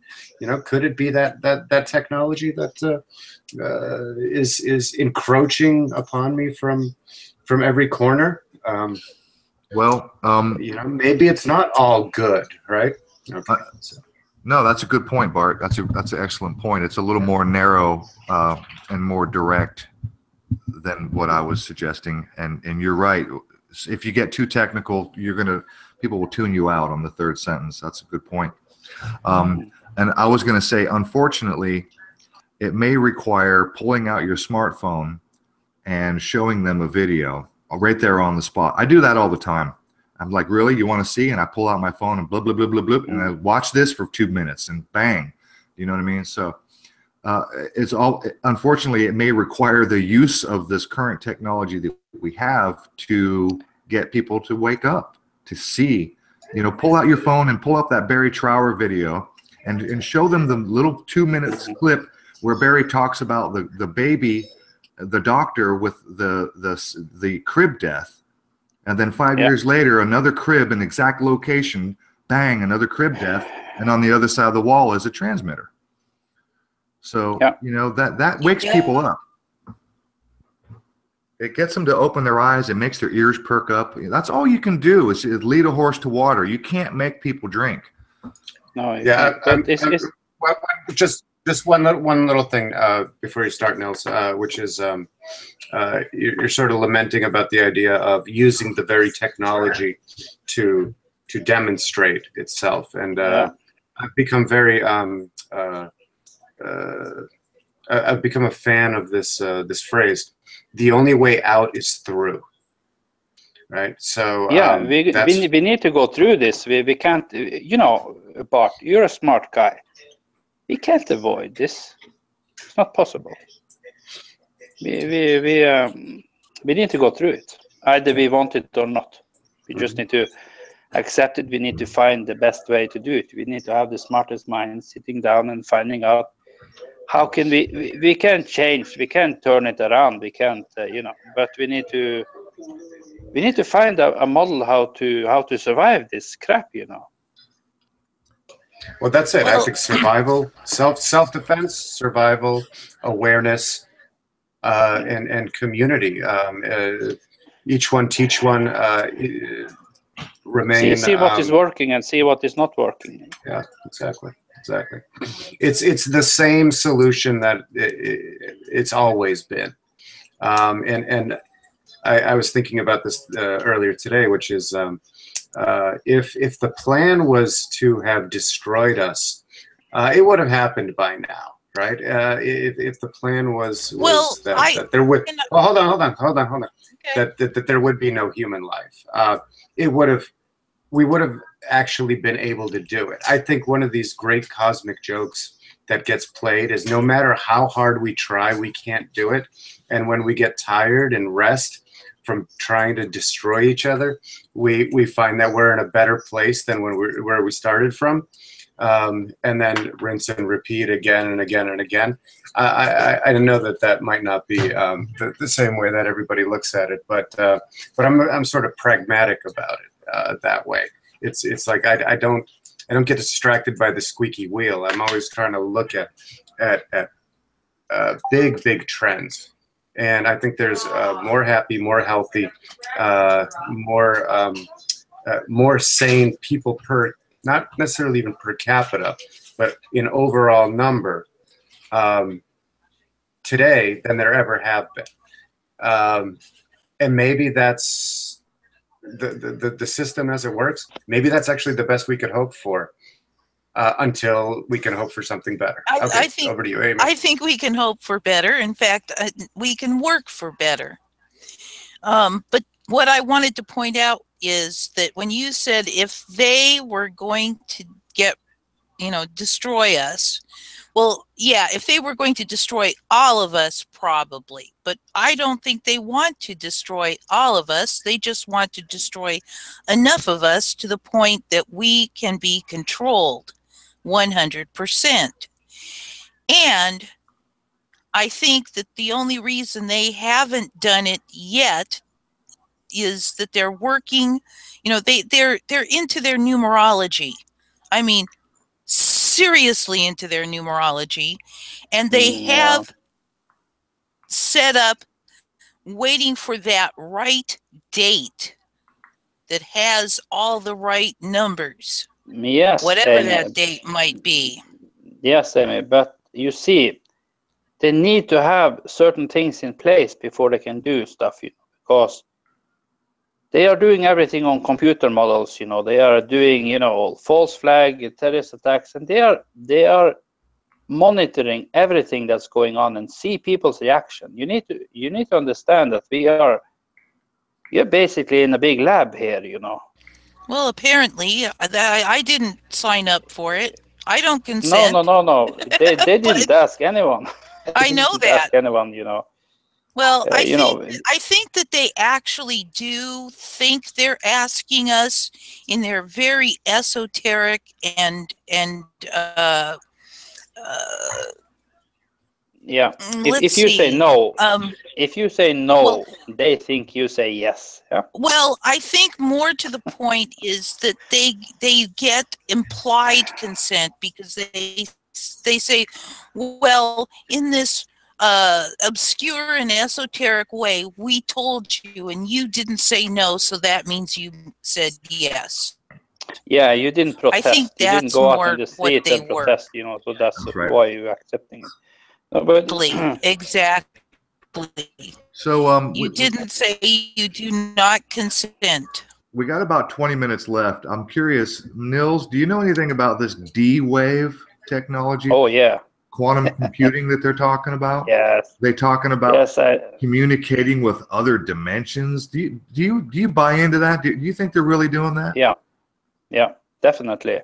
Because they're talking to the fallen angels, and these are the ones that have been presenting them with all the technology. What evidence do we have that's what's happening? What evidence is there to support that?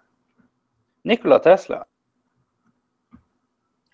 Look at his inventions, you know, and his own words, you know, how he come to these conclusions and how he was guided through all his life with his inventions. They are fantastic, you know. You can't. A normal guy cannot sit down and invent the stuff he did, you know. It's not possible, you know. No, I don't know about that. I don't know about that. No, but anyway, all this new technology that you know, it's going so fast now. If you look at computer technology, if you look at artificial intelligence, what I don't believe all is artificial, but is guided by the fallen ones. You see. It's one more thing. The quantum computer is a really good code breaker, a really great code breaker, and the heaven is built up in 7 heavens over the firmament. In the 4 steps that are over the firmament is a passcode and a guarded gate. And they want to break into heaven, these crazy guys, you know. It's actually stating in the Bible when the saved people are coming up to the wedding with Jesus Christ, someone is there that's not supposed to be there. And they are thrown out. And that is the proof, you know, that they're going to be successful with the code breaking. Because the fallen angels, they're not happy about being kicked out of heaven. Like the prince of the power of the air, he's saying he wants to be like God. He wants to have a throne like him, you know. He have a throne over us, you know, but he is in the lowest part of the heaven, you know. Nils, can I ask you a question about? So I find your perspectives interesting, and I'm actually familiar with quite a few people who let's say in these days and times are doing this sort of merger of Christianity and realism, right? And then they're saying, well, you know, and they're comparing it to biblical verse, biblical prophecy, the merging of science and religion. And I think that's an absolutely valid way through. It's at least you're doing a parallel processing, right? Where you're comparing and contrasting two pretty disparate modalities, and then arriving at your own conclusions through that process. But I wanted to ask you, did you, in your path, did you come to study biblical topics recently in life, or have you been? Oh yeah. Okay, so it was only maybe 2 years. You know, I've been studying the biblical. Yeah. And before that, you were sort of socialist, secular, good Norwegian with no religion. This kind of no, something was wrong. You know, I was trying to figure out what was wrong with the, you know, with the company I was working with the society around us. Something is off, you know, and you know that is one rabbit hole and another. You know, Art Bell, you know, Steve Quayle, you know, Hagman show, you know, and everyone rejected onto something new, you know. And you're looking for something more stable, more traditional, more certain, and biblical literature satisfies that sort of yearning within you. Is that would that be fair to say? I'm looking for truth. You know, I'm tired of all the lies. You know, so when you see the people that is inventing this quantum computer, they're saying all this stuff themselves. You know. They're not hiding the fact that they are you know, Elon Musk is sitting and talking about how you can make a demon follow your commands. You know, Eric Ladzinski, that is the co-founder and chief scientist, he is talking about this computer that is talking to the other side. You see, and look at, you know, Skull and Bones. John Kerry, you know, he's going down to Antarctica, that is ice ring, you know, and flying 2.5 hours inside the country and having a meeting. He's meeting what, Santa Claus? It's just, you can't make this stuff up, you know. Oh yeah, and the actually, wait, before you, okay, I just want to address that. Yeah. Actually, you can make this stuff up, right? And I'm actually they're doing a lot of time. Yeah. So I've actually hit a little bit of a snag in my own research, where a lot of the things that I've been studying over the last 10, 15, 20 years that I gave a certain amount of credence to, I'm now pulling back and saying, it looks like that was a long con game up until now, and so I'm actually in the middle of a deep reevaluation process myself. So I just wanted to add a little levity to the idea of you can make this shit up, you know. So but the press for truth, but the desire for truth is, if you put that way up at the top of your list of priorities and values, then I think that as a human you're going about it, you know, in a pretty good way. So you see, they want to hack our minds. The royal you. They want to hack our minds, you know, and because they have a hand that feeds them, you know, and the fallen angels, they care about just their offspring. They don't care about any people at all. They only care about the offspring that is already dead, but they're missing a certain part, and that's a body. So they're gonna hijack people's bodies, you know, and you will be demonized via the 5G net, you know. And but you need to accept it because you have free will. But if you have, because we need to look at this Monarch program and MK Ultra, that was the test bed, you know, for this instant demonization with the 5G. It's already perfected. They just need to roll it out. And you see, they already in Seattle, they're already doing these waves on homeless people and trying it out, you know, to see if they can demonize them. And do you know what a zombie is? I'm sorry. That is a person, a zombie. Yes, zombie. A zombie. Zombie. A zombie. Yes. Zombie. Sorry. A zombie is accent. Yeah. A zombie is a person that is demonized with the 5G. He is attacking people. He's biting them. You know. He is. You know, the offspring. They was eating people. They was drinking blood. They're doing just the same thing. These giants, you know, but this is in a hijacked body.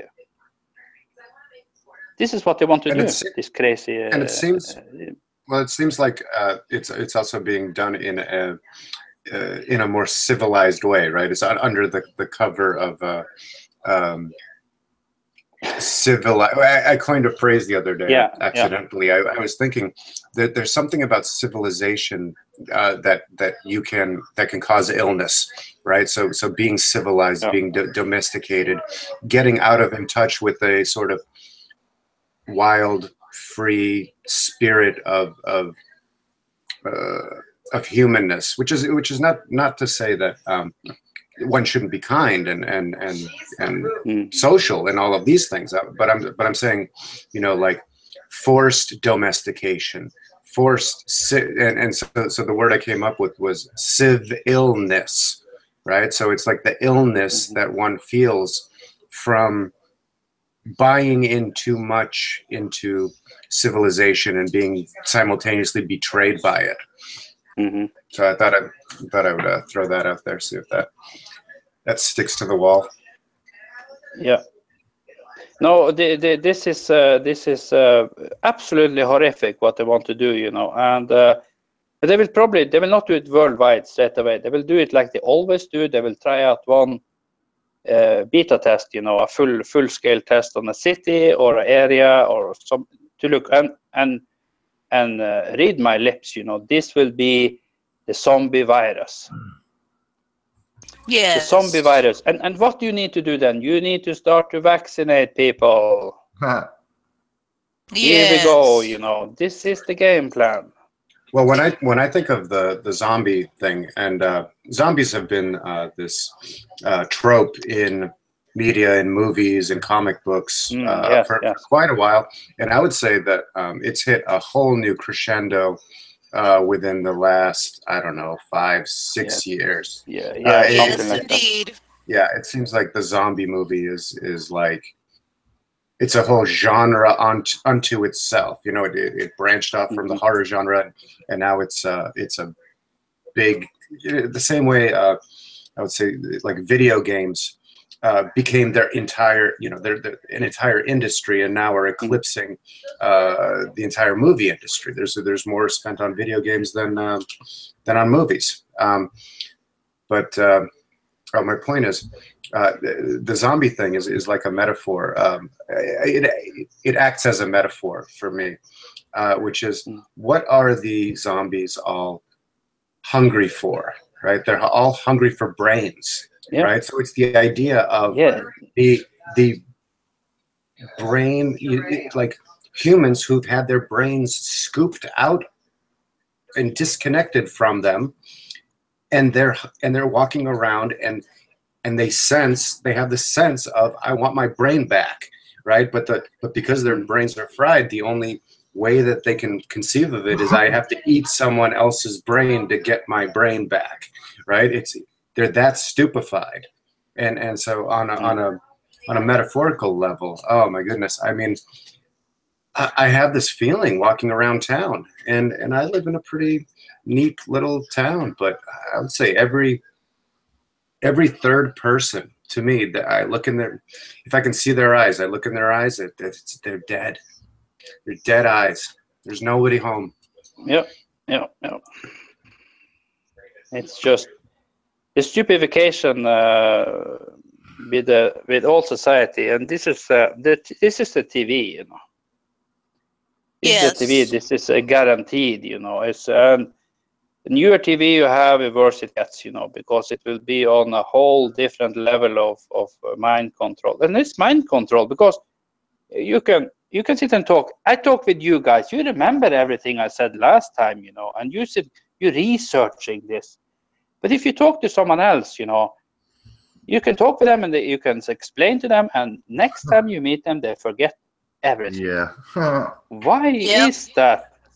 This is serious stuff. You should never ever forget this ever in your life. I know. It's probably the most important stuff you could even consider. All these subjects is worthy of study and research and remembering. Yeah.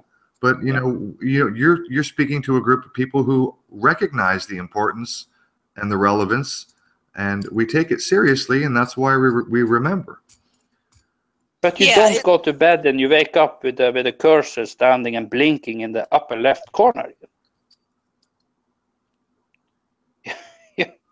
You're not emptying out your mind overnight, you know. Yeah. Oh no. You remember that you're just building on what you've been researching before, you know. But other people, they're like, you know, you can talk and they just forget about it. It's just like, and they can start to talk about, you know, mundane things, you know, and they're just not affected at all.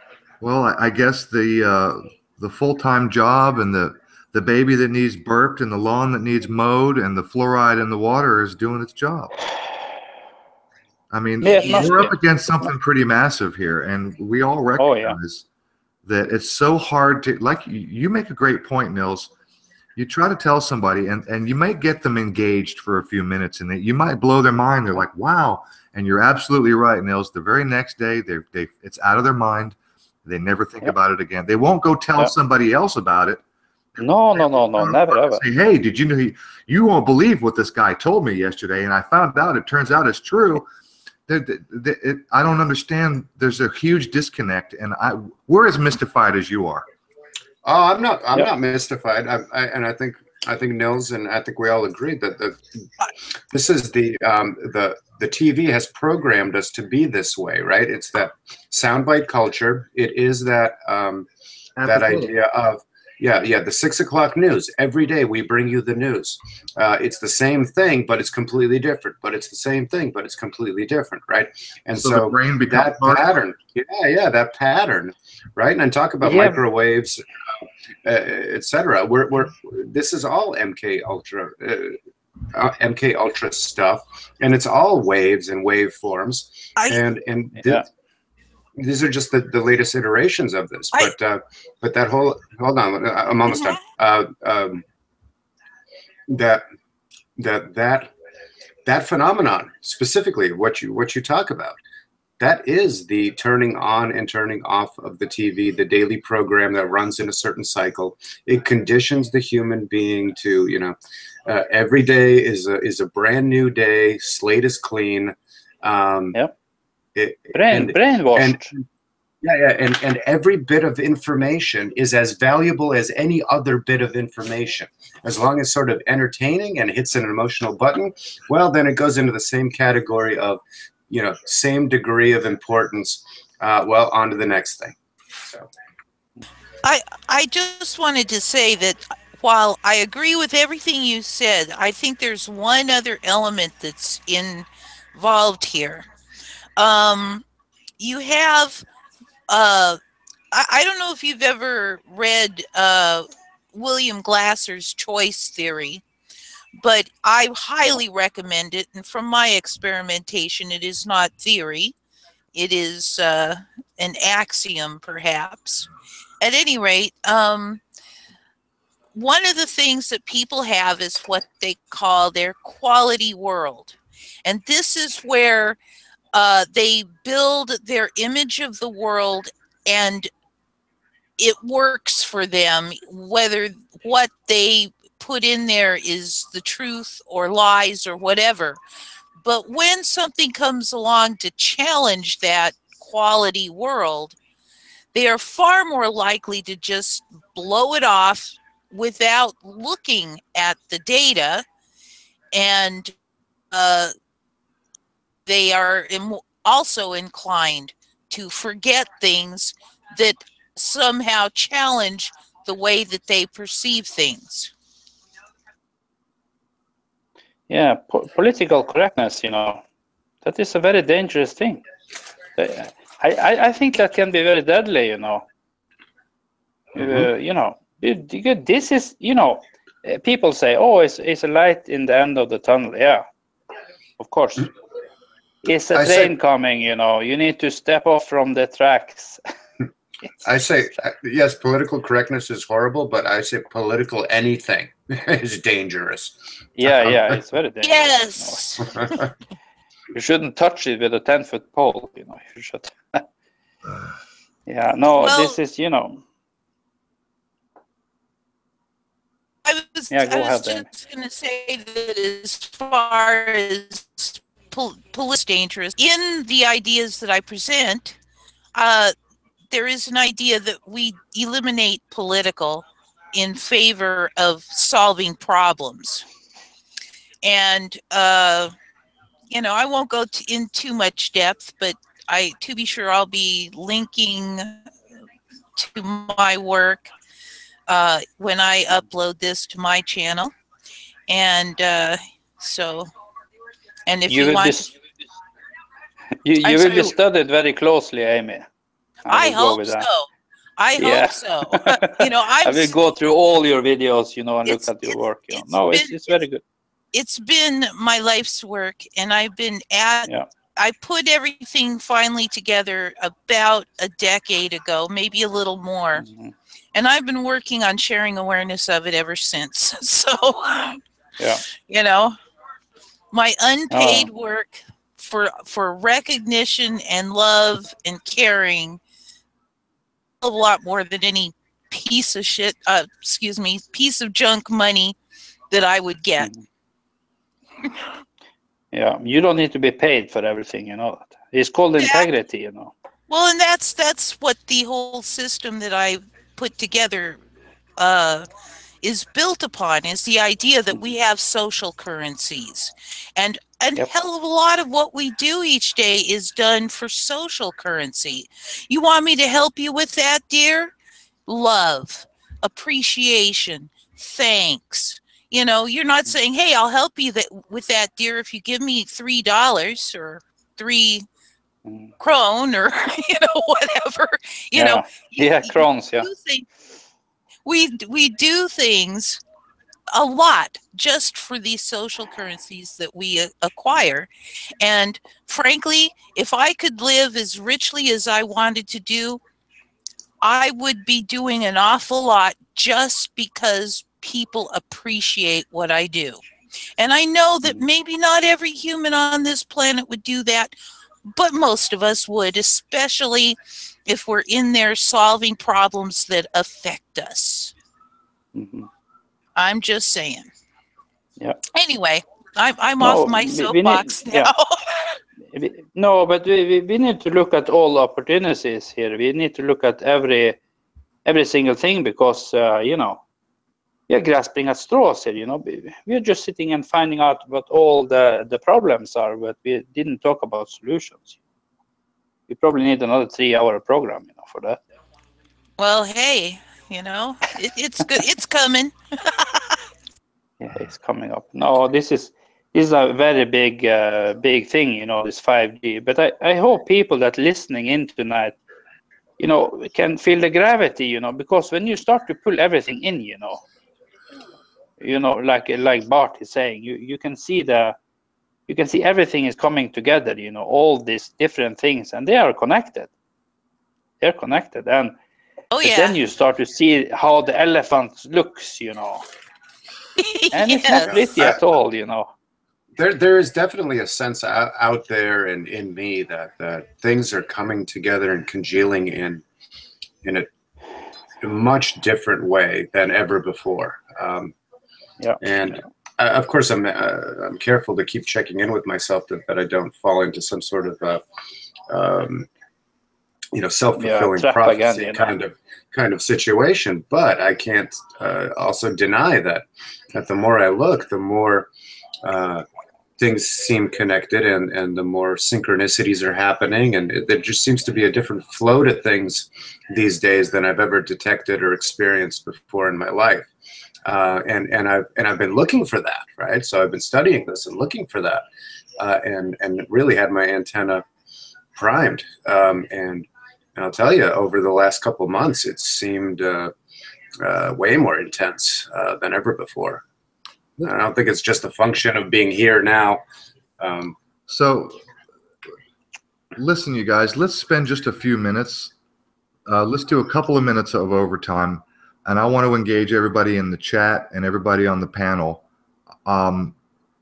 Solutions. Does anybody have any freaking idea beyond what we already know to be true, which is exposure, talking about it, waking people up? You know, we got to get a lot of people on board. Is there anything that, look, we have a small group of people in the world that are awake to these things. What can we do? Anybody have any idea on say? Well, then Amy, you're out. We know what you're going to say. Can I go first? Go, sure. Bart. Go. Okay. Yeah. All right. Magnesium. No, well, I mean, what does it? No. I'm going to start with magnesium, and then the whole idea of you know, taking another look at vitamins, supplements, right? Building up your body. What can you do? And then what can you do very cheaply? Well, that's and very immediately and dedicate yourself to it and form a discipline around it so that you continue to reinforce your own self-worth and self-healing, mind over matter kind of stuff, meditation. I mean, I keep mentioning sort of the same things, but I really do think that those are archaic forms are in fact the solutions as we run up against the the jittery, frenetic energy of this technocracy, this techno enslavement system. The best solutions they're going to come from within, and a sense of not certainty, but being in touch with yourself, and a sense of your own dignity, and a sense of resistance, and not. We're just refusing to be pushed around, and refusing to comply to things that that you don't understand or don't agree with. You just got to stand up. This is my 2 cents. Does anybody think that what is coming, Bart, by the way, those are great ideas. I agree with you. A lot of people do. Those are ideas that people can do for themselves to improve their lives and to remove themselves as individuals from the system little by little. Stop going to Walmart, stop buying their bullshit. There's a lot of things that people can do as individuals to remove themselves from being part of the problem. And that's great. You can grow your own food, that kind of stuff. You take care of yourself, live for yourself. Those are all great ideas for an individual. Does anybody think that this can be stopped? Does anybody think there's any way that this, whatever is coming in our future, whoever's running this fucking planet into the ground, does anybody believe that there's a way to stop the horrible future that's coming? Amy, you're not included. It's gonna be stopped, but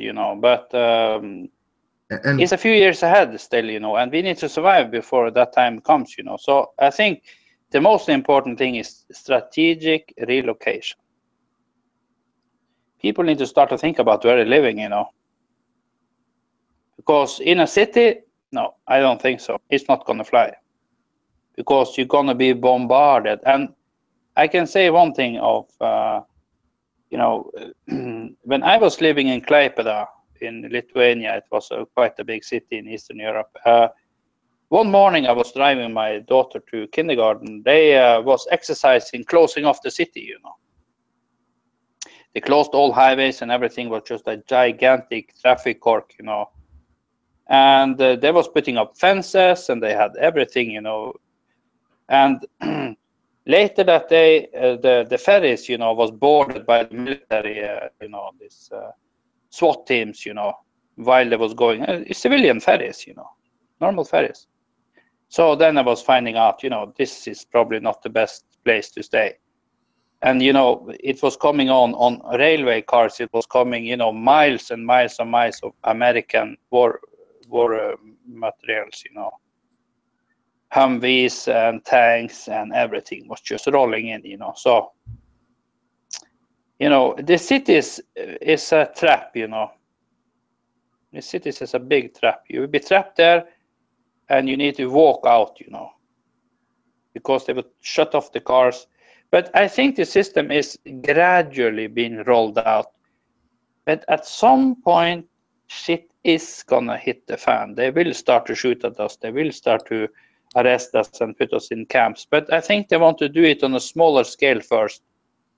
And I think Seattle is one of the best candidates,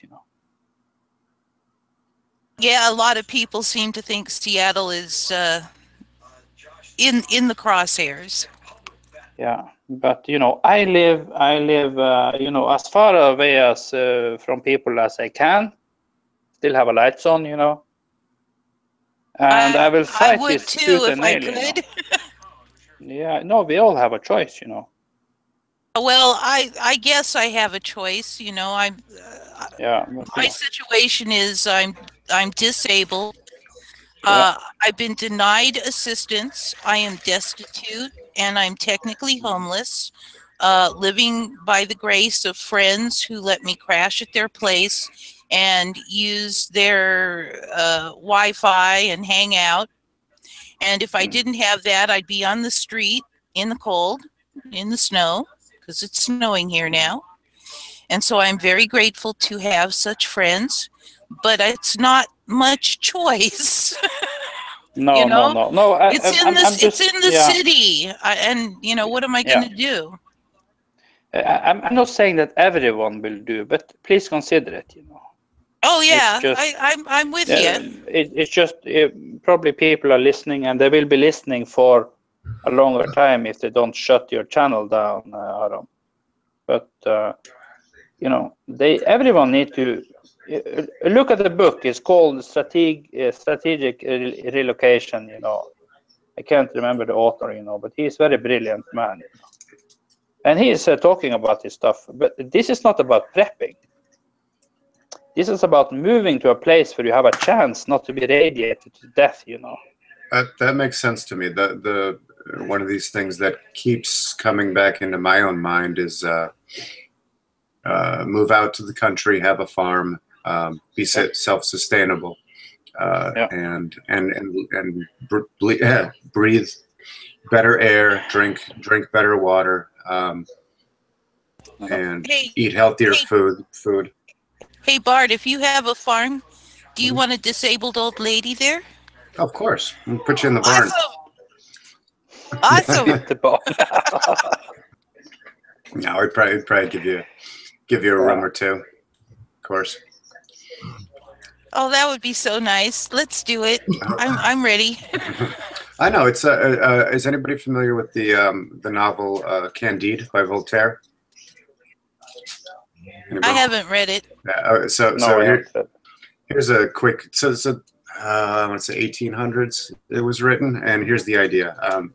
So Candide is the character is born into privilege. He lives in a castle. I think his father is the king. His tutor or mentor is the world's greatest philosopher, Pangloss, who believes that we live in the best of all possible worlds. And one day, and he's in love with the princess, I think, from the neighboring town, and everything's going well, and they're going to be married soon. But basically, one thing after another thing happens, and they all get screwed, and they all, he gets conscripted into the army. He gets defeated by another army. They conscript him into their army. He gets kidnapped by pirates. Anyway, at the very, very end of it, they all end up together, completely battered and bruised, on a little plot of land, living in a little house with a small farm, animals, and each other, and their life experience. And the whole idea is all of that stuff could have been avoided if they had just been scaled down from the beginning, got on a little plot of land, lived on a little farm. Everything would have been hunky-dory, right? So it's a good little book. It's maybe like 80, 90 pages. I think you could read it in a couple hours. But it's it's a classic. Voltaire. Oh yeah. Well, I know Voltaire, and I've read some of his stuff, but certainly not all of it. Yeah, he was like the Mark Twain of his time and place. Go ahead. Yeah, and at some point we need to drop the phones, you know, because they will come after us, and they will try to find us, and you know, if they're not gonna point, this microwave gun in your face, you know, and try to kill you that way, they will come after us. We all have red flags on our backs, you know. We need to understand that, because yes, we do, stuff, and it's not allowed. We need that's a fact, you know. Yeah. But sooner or later we will sit as long as we can, talk about this stuff on computer. But you see this ICANN, UN and China, they're ruling the internet now since 1st of October last year, and that's a fact. And you see they're cramping down on everyone that is opening the mouth and speaking the truth. You know, it's just they try to smash us to the ground. But we need to sit and be vocal about this as long as we can. But at some point, we need to vanish. Or if we implement what I suggest, we won't have to.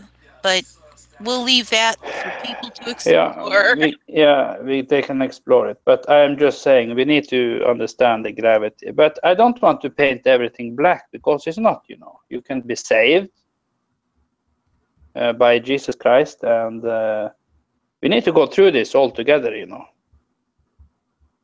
I'm not saying that, because I just been saved for two and a half years, you know. So I've been there, you know. I know what it is. But it's absolutely helping to be saved, because you like me, I was putting so much together by that, you know. And, you know, it's the end of the world, or like they're saying, you know, the end of the world is the end of the evil world. They are the ones going to be crushed, you know, in the end. So, but, you know. Yeah, I'm interested in that concept, right? The end of the world. Okay, which world, right? I think that's an important question to ask. Because when one says it, doesn't ask any question, well, then that leaves it wide open. So if you want to believe that the world means the entire universe, then okay, then that it could mean that the end of the world could also be the time when you personally die, because your world ended, right? There's no more world for you, so that's the end of the world, technically. It could be the end of the world in one way or another. I like what you said, Nils. It's the end of an evil world. I think that's a really great possibility. I'm also interested in this idea of, sometimes I think, like especially with the Maya stuff, the Mayan prophecies, where they were talking about, when they were reframing what the Maya were saying, they actually weren't saying it was the end of the world. They were saying that it was the end of time, right?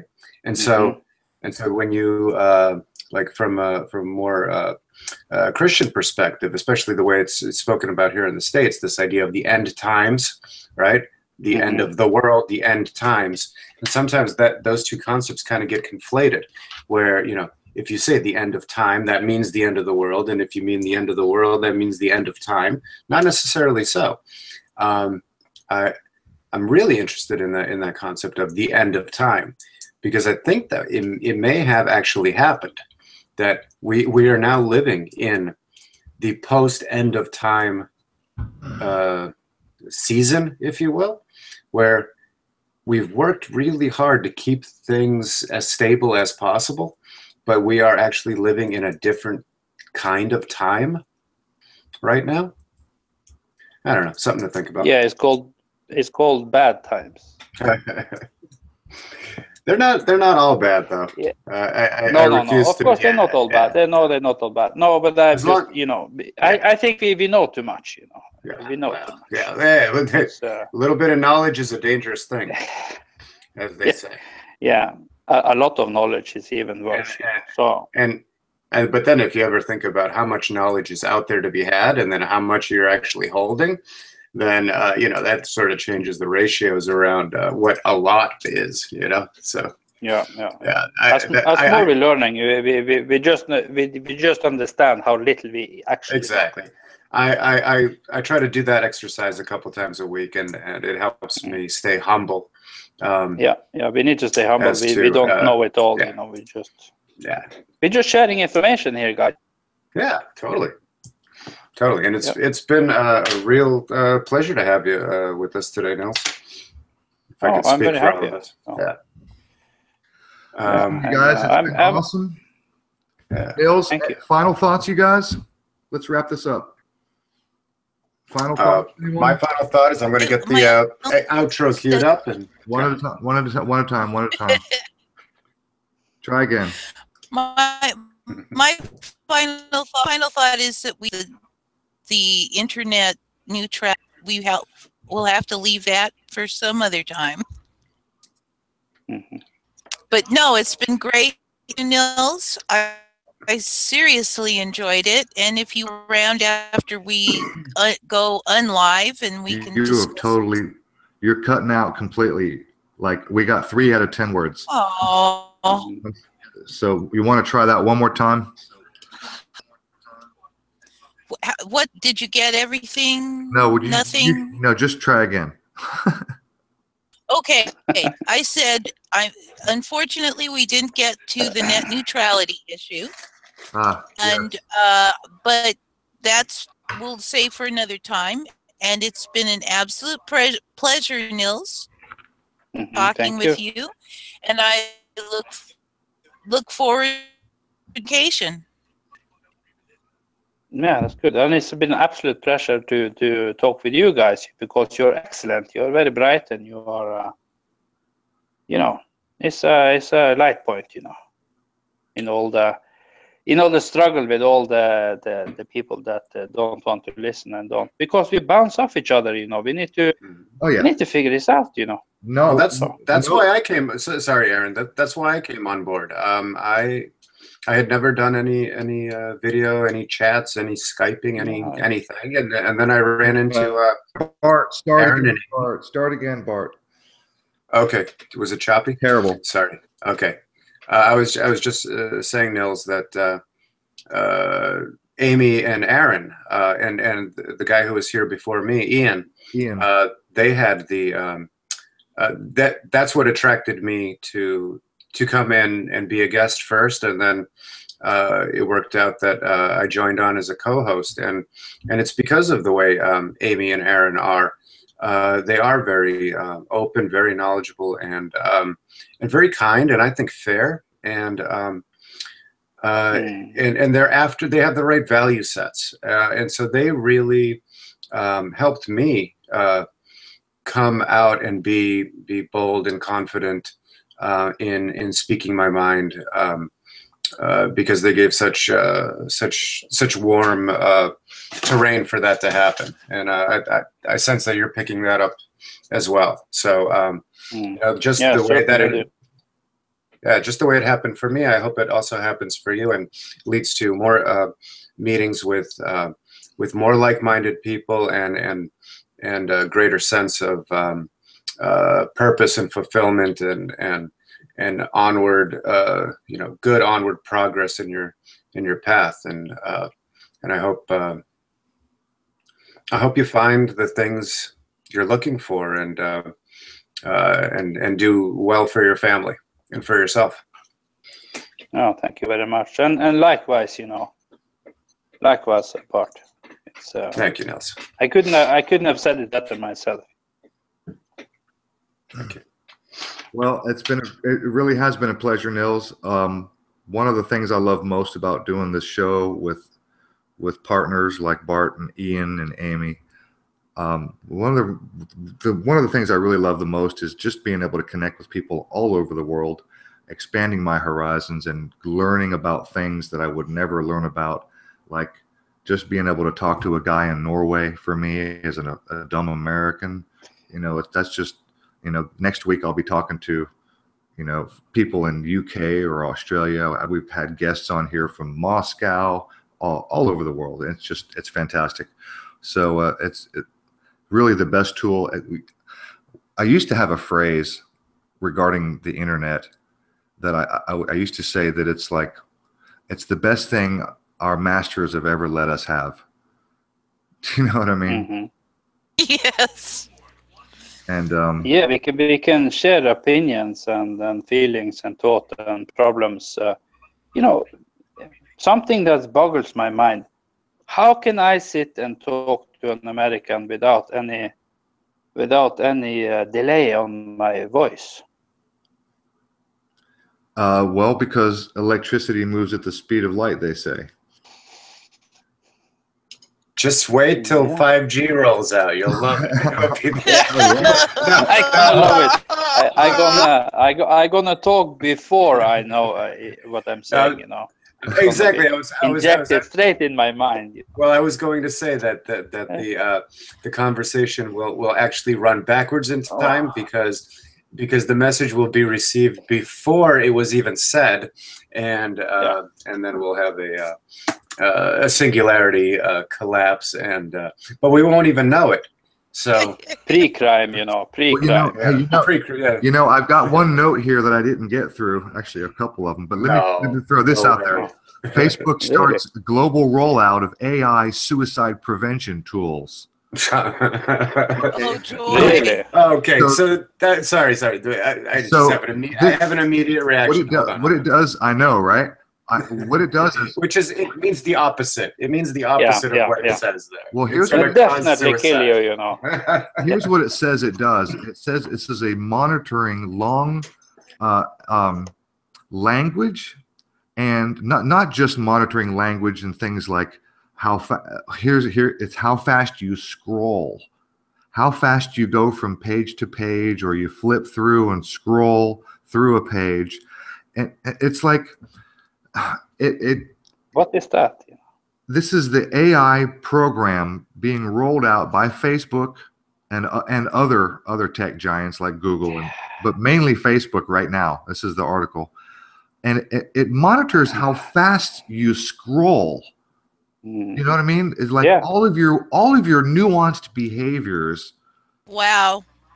And it tries to predict whether or not you're sad, you know, if you scroll really slow, unusually slow for you, because obviously it'll recognize your personal behavior on average. And then if you one day, if it's extra slow, you'll be picked out of the crowd. You'll be targeted for potentially being depressed. If you're browsing for coffins. The article is Facebook. Coffin liners, you know, how the coffin look and how it feels, you know. If you're going to a funeral home and start to lie down in the coffins, you know, that's a sure sign. Yeah. This is not about suicide prevention. Okay, this is about targeting people for what they are calling mental disorders. Yeah. Because if you notice from all the false flag shootings, bombings, et cetera, every single freaking time, it's a lone guy with a mental disorder. Yeah. You'll hear mental disorder. You'll hear those words, mentally disturbed, mental disorder. You'll hear those words at some point in every one of these freaking stories, every single time. So there's predictive programming right there for sure. But they want to medicate us. That's right. That's right. That's where I was going with this. Yes, they do. And they don't want to have one medication. They want to have a lot of, you know. So. And they want people to be aware that this is happening. Because here's the article. If they didn't want us aware, it would be secret. This article is for the purpose of making you aware it's happening. But why would they do that? Here's why. I'm going to tell you why. They want you to know that they're monitoring your behavior for suicide prevention. That way, when your friend next door goes missing and the state shows up, he committed suicide. Yeah, exactly. That makes sense. And I also that way they can come to my house and your house and Bart's house and Amy's house, and one at a time we just fucking disappear.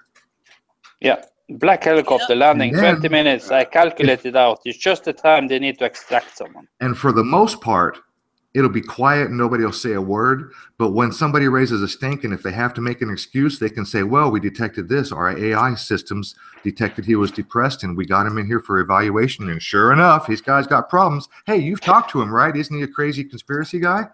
Yeah. So bang, bada bing, bada boom, you're fucking gone. Yeah. 2 o'clock in the night they're coming. There may be an element of telling us what they're going to do, and if we don't say we don't consent, that means it's a go. Well, I don't consent to it. I'm going to say right now, I don't consent to that, period. Leave me alone. Final words from me, just bring it on, you know. Well, my final words. I would say yes. Bring it on and leave me alone. I guess my final words are: I just can't wait for this life to be over. I'm not suicidal. I'm not. No, I'm not. That very clear. I'm not suicidal. I am not suicidal either. If I should suddenly die, you know. I look forward to the end because this place is fucked up. Yeah. No. They're gonna feel it. If they can bleed, you know, these guys coming after me, you know, they're gonna feel it, and I know they're listening in, you know. Of course they are. They're more than listening in. Yeah. They're not only recording every. They're watching your mouth and how fast you move your mouth. They hate me. They're monitoring how fast you scroll through a fucking page. That is disturbing. That is disturbing. They no permission from me. Privacy much? Mm-hmm. All right, you guys. Yeah. Neil, anyway, I'd say thank you. I'd say you don't want to get rid of me. I make you laugh. I'm a funny guy. You don't want to get rid of the funny guys. He does. He cracks us up. Listen, everybody, thank you so much. It's been a pleasure. We are 30 minutes over time, Nils. It's all right. Wow. And we're going to take a break, I think. So this might be our last show until the first of the year. We'll send out a notification to, promo video. If maybe we'll do a show next week, we'll talk about it. But for now, tentatively, this is our last show till the first of the year. So everybody have a good holiday. Love to everybody. Next year. Yeah. Have a good holiday, Merry Christmas, and a Happy New Year if you don't see each other again over on the other side. You got the outro ready, Bob? 2018. Almost. Okay. Stick around, Nils. Happy holidays. Yeah. Do a little chatting after we drop the program. Right on. Much love to everybody. Be good. Okay. Goodbye, everyone.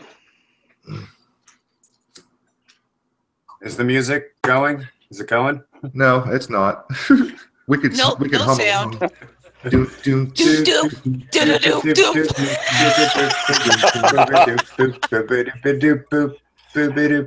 right, you guys.